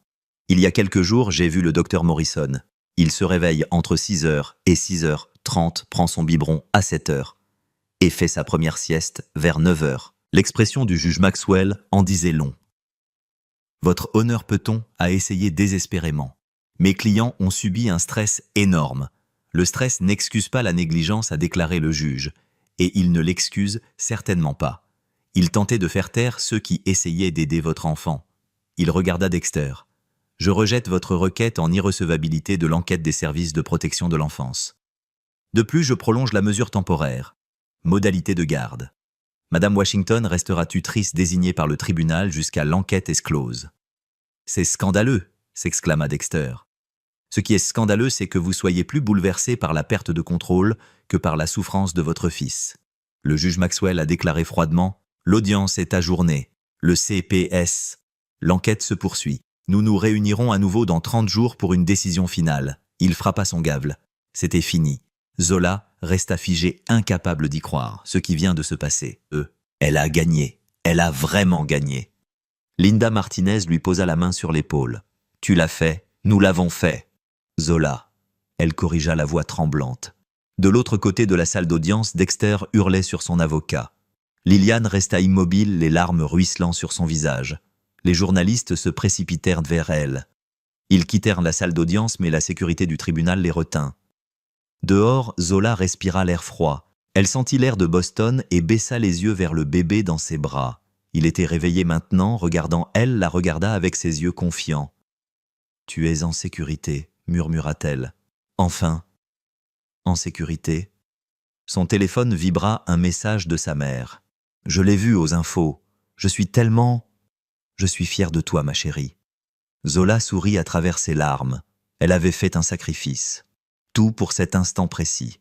La sécurité de son emploi, sa vie privée, l'argent pour le traitement de sa mère, tout. Mais là, dans le froid de janvier, tenant dans mes bras un bébé qui pouvait enfin dormir sans douleur, elle savait qu'elle recommencerait tout. Certaines choses valaient n'importe quel prix, et la justice, j'en faisais partie. 3 semaines après l'audience, tout a basculé. Non pas parce que de la loi, non pas à cause des services de protection de l'enfance, mais parce que Lily et Carrington ont finalement brisé. Zola l'a trouvée à 2 heures du matin assise par terre dans la chambre d'enfant vide, en train de sangloter. Ses mains. Liliane. Zola se tenait sur le seuil incertaine. Il ne s'était pas parlé depuis l'audience, hormis quelques échanges concernant l'organisation des rendez-vous. « Je ne sais pas comment être une mère, » murmura Liliane. « Je ne sais pas ce que je fais. » Zola aurait dû ressentir de la satisfaction de la victoire, mais elle n'a ressenti que de la tristesse. Elle s'assit par terre à côté de Liliane, en gardant une certaine distance entre elles. « Pourquoi as-tu eu un bébé ?» demanda Zola. « Parce que c'était l'étape suivante », a demandé Liliane à voix basse. « Nous nous sommes mariés, nous avons construit l'entreprise a acheté le penthouse. Un bébé était censé compléter le tableau, une famille parfaite pour une vie parfaite. Mais les bébés ne sont pas des accessoires. Je le sais maintenant. » Liliane s'essuya les yeux. « Je pensais pouvoir embaucher des gens pour gérer les moments difficiles. Le nourrir, le changer, me réveiller avec lui. Je pensais qu'être le terme « mère » signifiait simplement l'aimer de loin pendant que d'autres faisaient le travail. Ce n'est pas de l'amour, a déclaré Zola, c'est de la possession. Liliane tressaillit, mais ne protesta pas. Ma mère était terrible, colérique, méchante, toujours. Je travaillais. Je m'étais promis d'être différente. Je donnerais à mon enfant tout ce que je n'avais jamais eu. L'argent, les opportunités, les meilleures écoles. Tout sauf toi, dit doucement Zola. J'avais peur. La voix de Liliane. J'étais brisée. J'avais peur de lui ressembler. Peur de le blesser. Alors j'ai gardé mes distances. Laissons les nounous s'en occuper. Je me suis dit que c'était mieux que d'essayer et d'échouer. Mais il avait besoin de toi de toute façon. Je sais. De nouvelles larmes coulaient sur le visage de Lilian. Et, quand il pleurait sans cesse, je ne savais plus quoi faire. Alors j'ai blâmé les nounous. J'en ai voulu aux médecins, j'en ai voulu à tout le monde, sauf à moi-même. Zola restait assise en silence, laissant Liliane. Des mots restent en suspens. Dexter a demandé le divorce hier, a déclaré Liliane. Soudain, Zola releva brusquement la tête. Quoi, le scandale avait nui à son entreprise. La fusion. L'affaire a capoté. Les investisseurs se retirent. Son conseil d'administration lui a demandé de démissionner. Liliane laissa échapper un rire amer. Apparemment, être démasqué comme un père négligent, c'est mauvais pour les affaires. Qui l'eût cru, je suis désolé. Ne t'inquiète pas. Il me reproche tout. Il dit que j'aurais dû surveiller les nounous de près, que j'aurais dû empêcher tout ce gâchis. Comme si la souffrance de notre fils n'était qu'un problème de relations publiques à gérer. Qu'est-ce que tu vas faire ? Je ne sais pas. Liliane regarda ses mains. Le contrat prénuptial. C'est brutal. Je n'aurai presque rien. Le penthouse est à son nom. La banque. Mes comptes sont gelés. Mon avocat dit que je pourrais finalement avoir assez d'argent pour un petit appartement et les dépenses de base. Voilà. Tu ne venais de rien auparavant. Zola a dit, tu as survécu. C'était différent. J'avais faim, j'étais déterminé. Maintenant, je suis juste vide. Liliane regarda Zola. Puis je te posais une question. Pourquoi tu n'as pas pris l'argent, le demi-million ? Tu aurais pu sauver ta mère. Zola resta silencieux un long moment. Parce qu'elle m'a élevé en m'apprenant à valoriser quelque chose de plus important que la simple survie. Elle m'a élevé en m'apprenant à valoriser mon âme. Et vendre un bébé, ça m'aurait coûté ça. Même si ça signifiait sa mort. De toute façon, elle va mourir, dit Zola d'une voix étranglée. Le cancer de stade 4 ne se soucie pas de l'argent. Mais au moins de cette façon, quand elle partira, elle saura que sa fille a défendu quelque chose qui compte plus que quelques mois de plus. Liliane l'a compris. Je ne pense pas que je sois aussi fort. Tu pourrais l'être, dit Zola. Si tu l'es vraiment, j'ai essayé. L'audience finale des services de protection de l'enfance aura lieu dans une semaine. Liliane a dit qu'ils allaient me demander si je veux récupérer la garde. Qu'est-ce que tu vas dire? Je ne sais pas. La voix de Liliane, c'était à peine un murmure. Une partie de moi a envie de dire oui, de me battre pour lui, de lui prouver que je peux le faire, le changement. Mais l'autre partie connaît la vérité. Quelle vérité? Qu'il est mieux loti. Avec toi. Liliane regarda Zola les yeux rouges et gonflés. Tu connais son emploi du temps, ses préférences. Qu'est-ce qui le fait rire? Qu'est-ce qui l'apaise? Quand il pleure, tu le connais mieux que je ne me suis jamais donné la peine de l'apprendre. Il n'est pas trop tard, dit Zola. Tu pourrais... On apprend encore. Vraiment, demanda Liliane. Est-ce que ça arrive un jour? Trop tard pour réparer des mois de négligence, pour effacer le fait que je l'ai laissé souffrir parce que j'étais trop fier pour l'admettre. Elle avait besoin d'aide. Zola ne répondit pas car elle ne savait pas. Je veux le serrer dans mes bras, dit soudain Liliane. Je peux juste une dernière fois avant...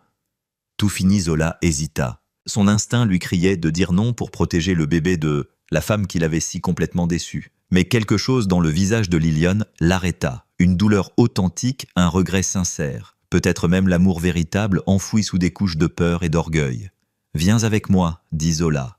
Ils se dirigèrent vers la chambre d'amis où dormait le bébé, paisiblement dans son berceau. Zola le souleva délicatement, le soutenant. Elle inclina la tête et regarda Liliane. « Assieds-toi sur la chaise », lui ordonna-t-elle.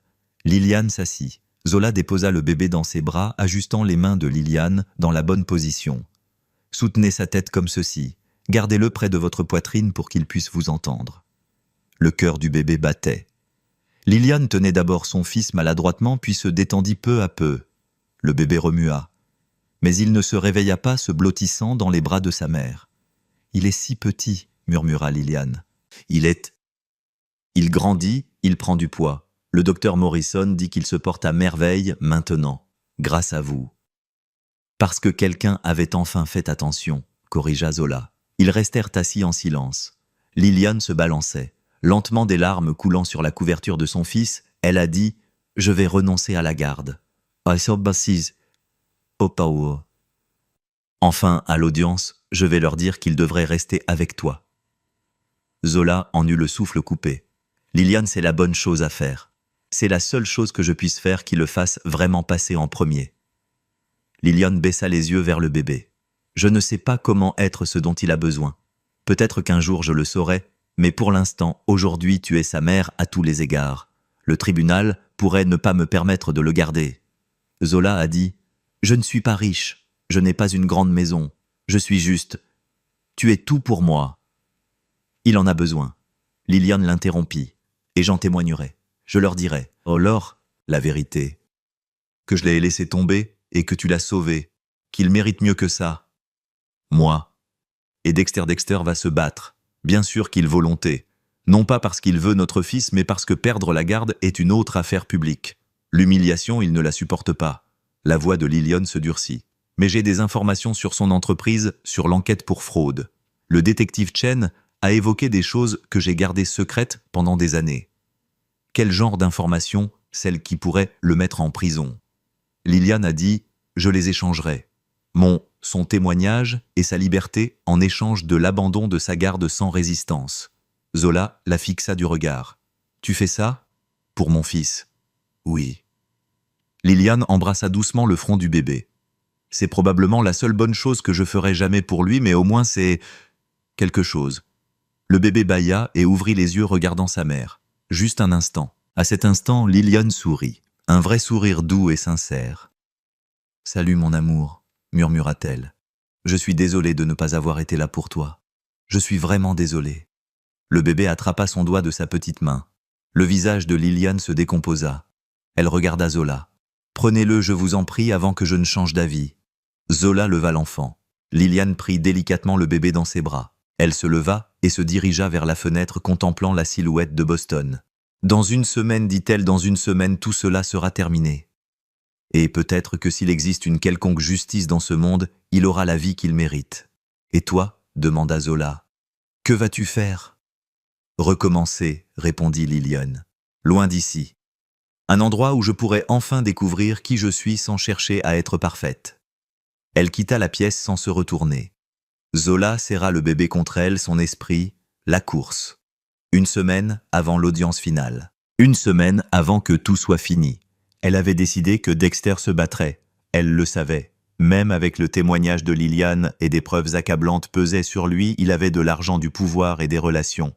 Mais elle avait quelque chose de plus fort. Elle avait l'amour. Et elle connaissait la vérité. Et dans une semaine, elle saurait si c'en était assez. Son téléphone vibra. Un SMS du détective Chen. La société de Carrington venait d'être contactée.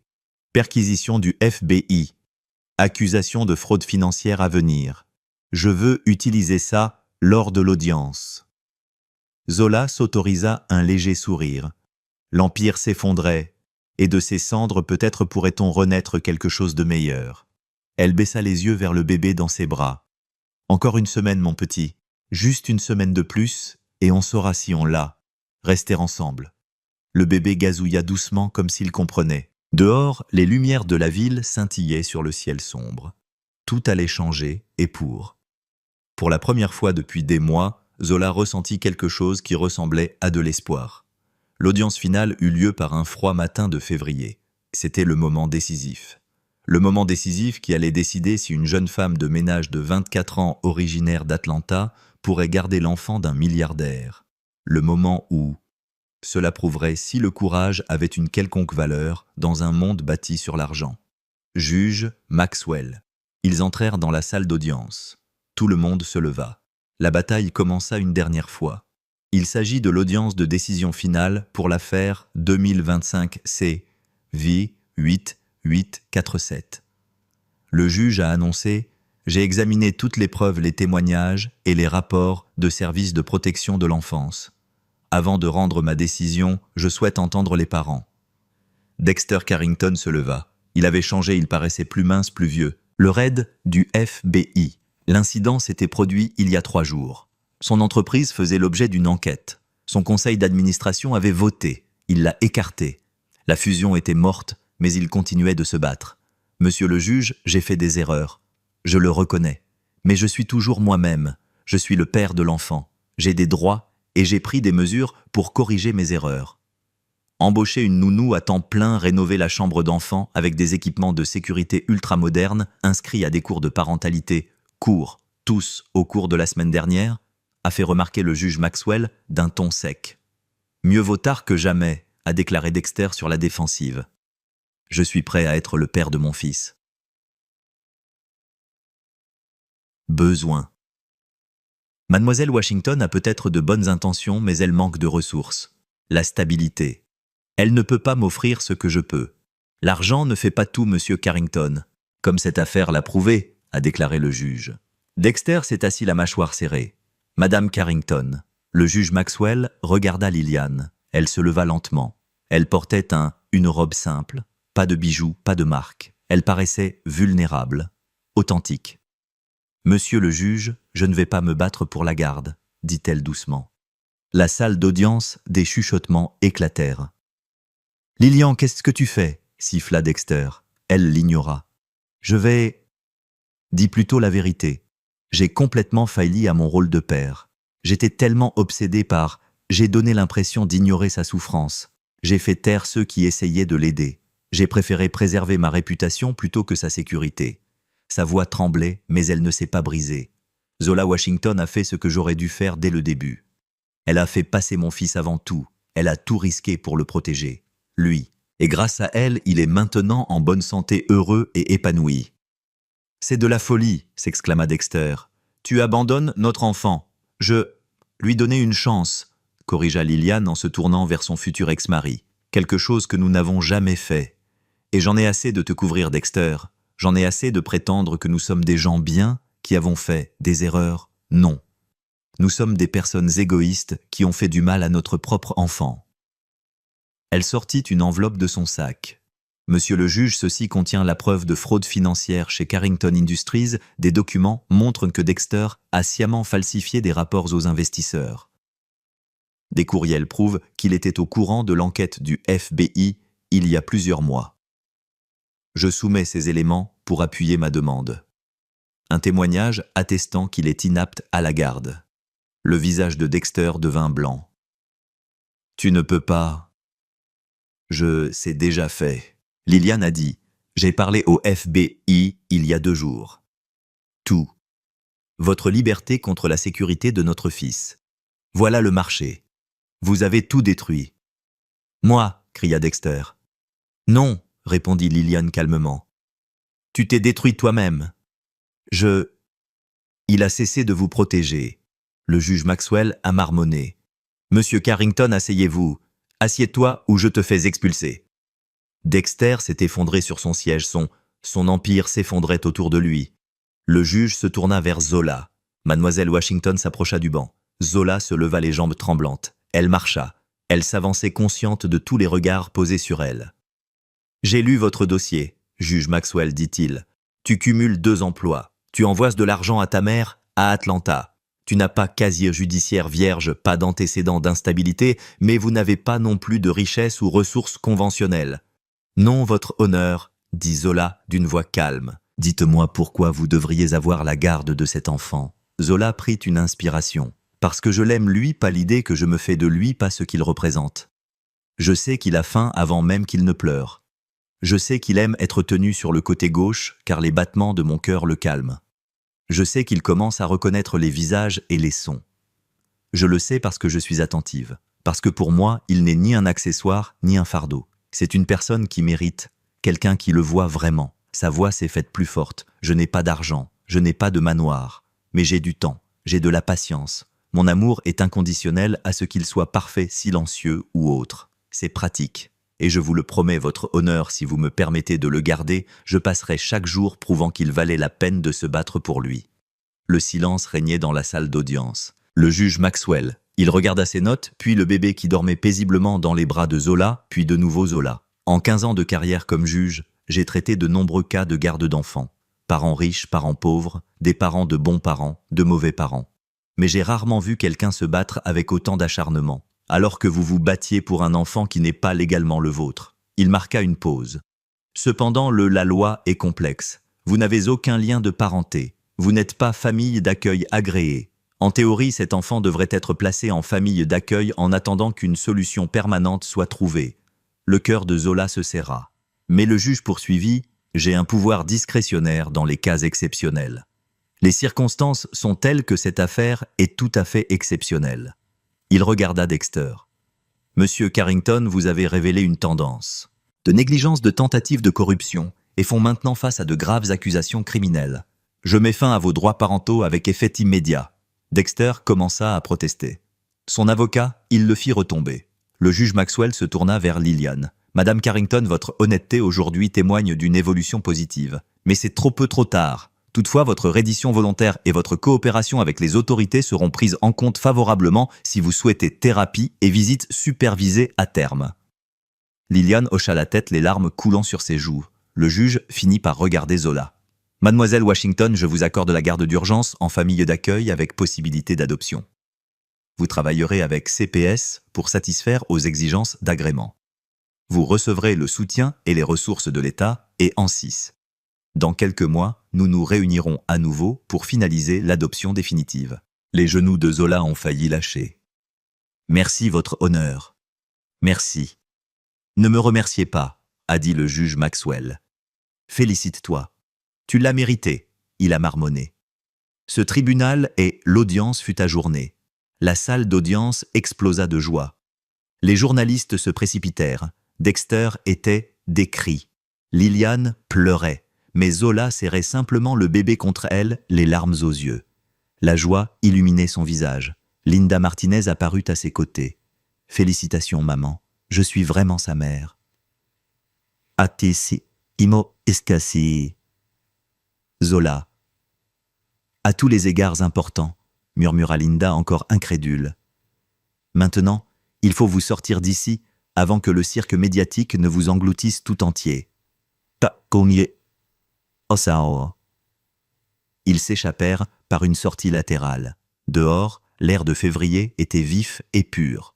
Nouveau, le téléphone de Zola sonna. Son maman, ma petite fille, je l'ai vue aux infos. Tu l'as fait, tu l'as vraiment fait. On a réussi, maman, dit Zola, la voix chargée d'émotion. Comment te sens-tu? Mieux que depuis des mois, répondit sa mère. Finalement, la fierté a du bon. Je suis tellement fier de toi que je pourrais exploser. Je t'aime, maman. Je t'aime. Moi aussi.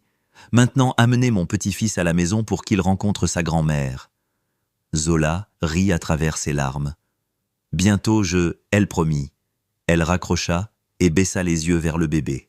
Son bébé maintenant dormant paisiblement dans ses bras. Il y a 6 mois, elle n'était qu'une femme de ménage qui peinait à joindre les deux bouts. Maintenant, elle était mère. Un gardien, un combattant qui avait affronté l'une des familles les plus riches de Boston et qui avait gagné. Non pas par l'argent, les relations ou le pouvoir. Par le courage, par la vérité, par amour. Son téléphone vibra. Un message de Sarah Chen. Tu es partout sur le Une femme de ménage fait tomber un empire milliardaire pour sauver un bébé. Bravo message de Maria. Merci d'avoir terminé ce que nous avions commencé. Ce bébé a un vrai... Une chance s'offre à vous maintenant. Zola sourit. Elle n'était pas une héroïne. Elle n'était qu'une personne qui avait fait ce qu'il fallait. Le bébé remua dans ses bras, s'ouvrant ses yeux. Il leva les yeux vers elle et sourit. Un vrai sourire sincère qui illumina son visage. Tout son visage. « Eh mon petit » murmura-t-elle. « Bienvenue dans notre nouvelle vie. Ce ne sera pas... ce sera chic. On n'aura pas de penthouse ni de vêtements de marque, mais on aura mieux. On saura l'un l'autre, et nous aurons de l'amour. Du vrai amour. Celui qui se manifeste à 2 heures du matin quand tu es les larmes. Celles qui vous défendent même quand le monde entier vous dit d'abandonner. Celles qui comptent vraiment. » Le bébé attrapa son doigt de sa petite main. Zola contempla l'horizon de Boston. Quelque part dans cette ville, Dexter subissait les conséquences de ses choix. Liliane recommençait à zéro. L'empire s'effondrait. Mais là, à cet instant précis, serrant son fils dans ses bras, Zola ne ressentait que la paix. Elle avait tout risqué. Son travail, sa sécurité, le traitement de sa mère. Elle avait tout obtenu, tout ce qui comptait. Alors que le soleil de février perçait les nuages, dans les nuages, Zola Washington portait son fils vers leur avenir, vers un petit ou un appartement plutôt qu'un penthouse. Des repas simples plutôt que des dîners traiteurs. Vers une vie fondée sur l'amour plutôt que sur le luxe. Et c'était parfait. Parce que parfois, les plus grandes victoires ne se mesurent pas à ce que l'on gagne. Elles se mesurent à ce que vous refusez de perdre. Et Zola avait refusé de perdre son âme, son intégrité, et la chance pour ce bébé de vivre une vraie vie. Cela valait plus que tout l'argent du monde, dans le monde, la fin. Mais en réalité, ce n'était que le début. Zola a tout risqué pour la justice. Elle a tenu tête aux milliardaires quand d'autres, elle est restée silencieuse. Elle a choisi la vie d'un bébé plutôt qu'un demi-million de dollars. Et elle. Si cette histoire vous a touché, j'ai besoin de 2 secondes de votre part. Abonnez-vous. Sonnez la cloche. Voici la vérité, seulement 1% des personnes qui regardent sont abonnées. Votre abonnement permet de continuer à publier des histoires comme celle-ci. Des histoires de courage véritable, d'injustice réelle et de vraies histoires. Des victoires qui prouvent que faire ce qui est juste a encore son importance. Abonnez-vous et laissez un commentaire. Un commentaire me demandant « Aurais-tu pris l'argent ou combattu comme Zola ?» Votre soutien me permet de continuer à vous proposer des histoires percutantes qui inspirent et révèlent la vérité. Merci d'avoir regardé.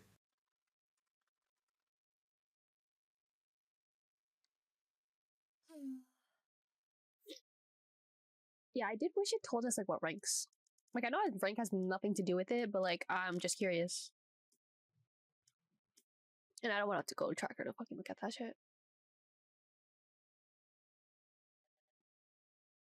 You know I'm partly right, by the way. Nope. I am. You're not though. I am. A volleyball and basketball court, the same thing if you were to switch from one side to the other. Not at all. Mm-hmm.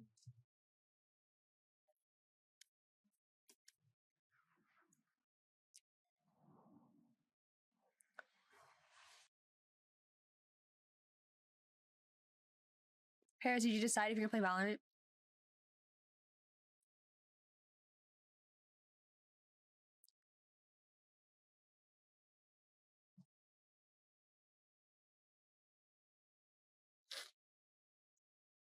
I don't know how people play in sleeves.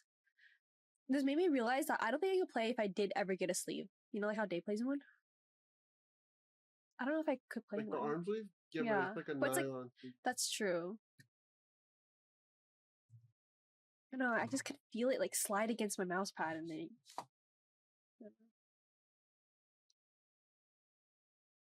Maybe it'll be fine because I played it on a long sleeve before, but it was like tighter like, against my skin. So it didn't really feel like Match anything. found.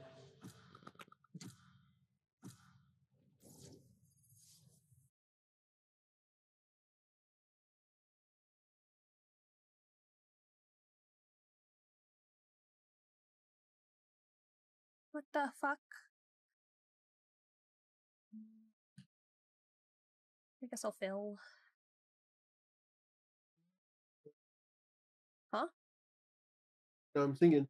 Oh.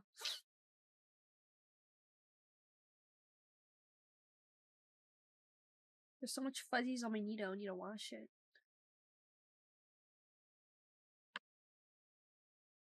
Oh, I hate chambers.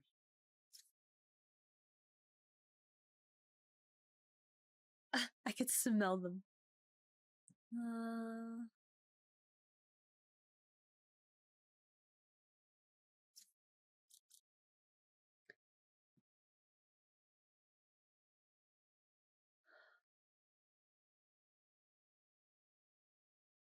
What are you gonna play?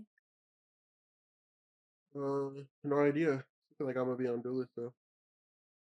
You want to go duelist with me? For funsies? Select we your can go to- agent. I just don't like the chamber pick, but I don't think he's gonna stick.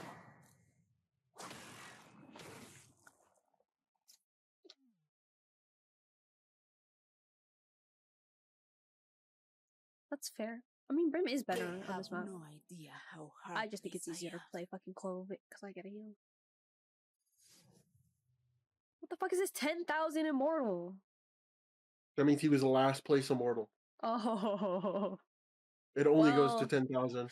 Well, at least he hit it. Wait, he's immortal too, though. No, that Immortal means he 2? finished Oh, he immortal finished 1. Oh. No, why is just it look at his immortal- triangle. Just the thing is immortal 2. The actual Oh. icons are immortal 1. Oh. Means he peaked immortal 2 and then he couldn't hold it. Oh. Oh. Well, he hit it. I don't know. I think if you play the game enough, immortals, like you're just bound to hit it. Mm.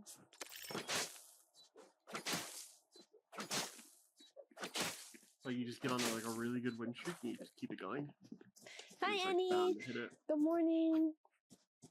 I'm the only solo queue. Don't target me. No worries. Don't worry, many men. Mini men. Oh, I'm a girl. Oh.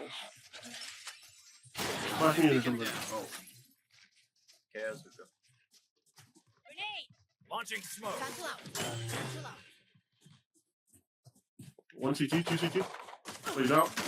Oh, Kuko. Yo, what? Reloading. He said hookah. Oh, backside. I'm blind. I didn't be there faster. It was two CT. One walked on and then walked back in, I guess. One elbow. Two elbow. I think they're getting ready to flood this. What the fuck? They hit me through the fucking. Elbow. Enemy spotted B. Both. One on the right, one on the left. enemy remaining. Right side. 100%. Reloading. Go. Alright, now I feel bad that I said I'm a girl. Yeah, you actually I'm should sorry. have. I'm sorry. It was a joke. I just wanted to see the reaction. Nah, because you were gonna make a Uh-huh. sexist joke, weren't you? I don't think I can. I'm sorry. Oh, my fault. Whoa. Yeah, that was good. Yeah, that was Yo. good. Yo, you gotta make one of those like Call of You Duty believe me now? videos. Wait, can we the run that old back ones. one time? Oh no. I feel like an object now. No, you Gosh, run it you got back. nervous? No, do it, on and my then shoulder. Chamber's gonna do it, and Oh, then I'll do God. it.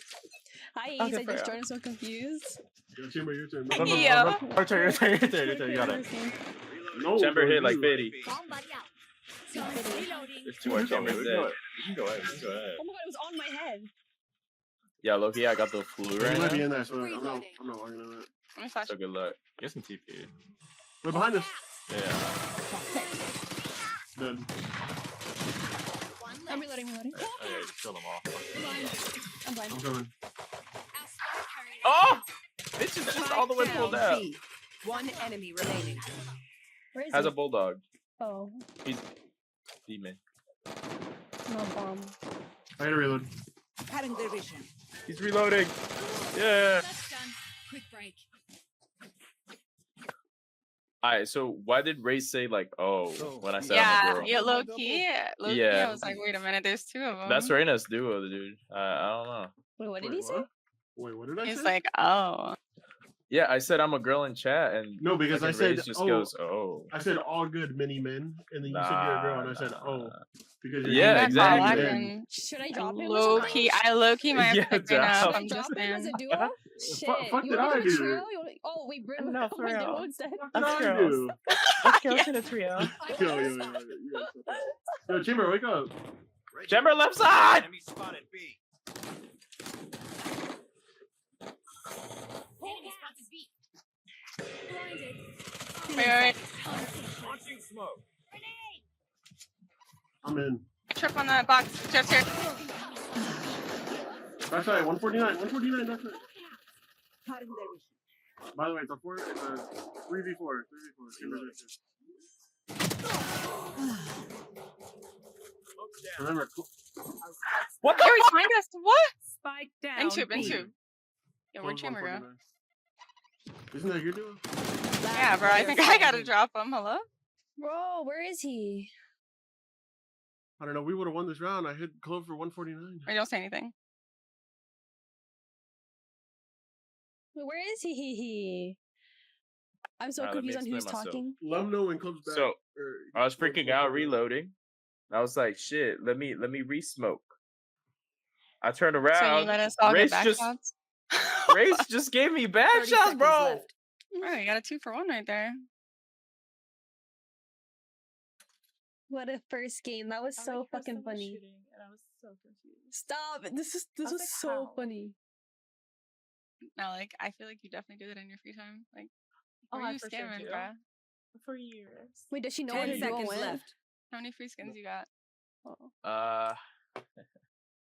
Oh, he missed. Oh, that ass. Where'd your duo at? I don't know. You're not in like a call with him? Check. Charges. Check. No, I am. He's just not here. Nowhere in sight. Bro! Okay, honestly, y'all need to carry me. I woke up this morning with Put the flu. vape down. Oh, okay. Leave me and my strawberry kiwi alone. Strawberry kiwi. Mad feminine to have a vape. I am gay, bro. How do you think I do a girl voice? Loki, we get Nice it. one. Razor gun. Reach out for the item Right. on the side. I killed the op. Those are all. He just Yeah, smoked hold off it. B or smoked off the Oh, it's an outlaw. Never mind.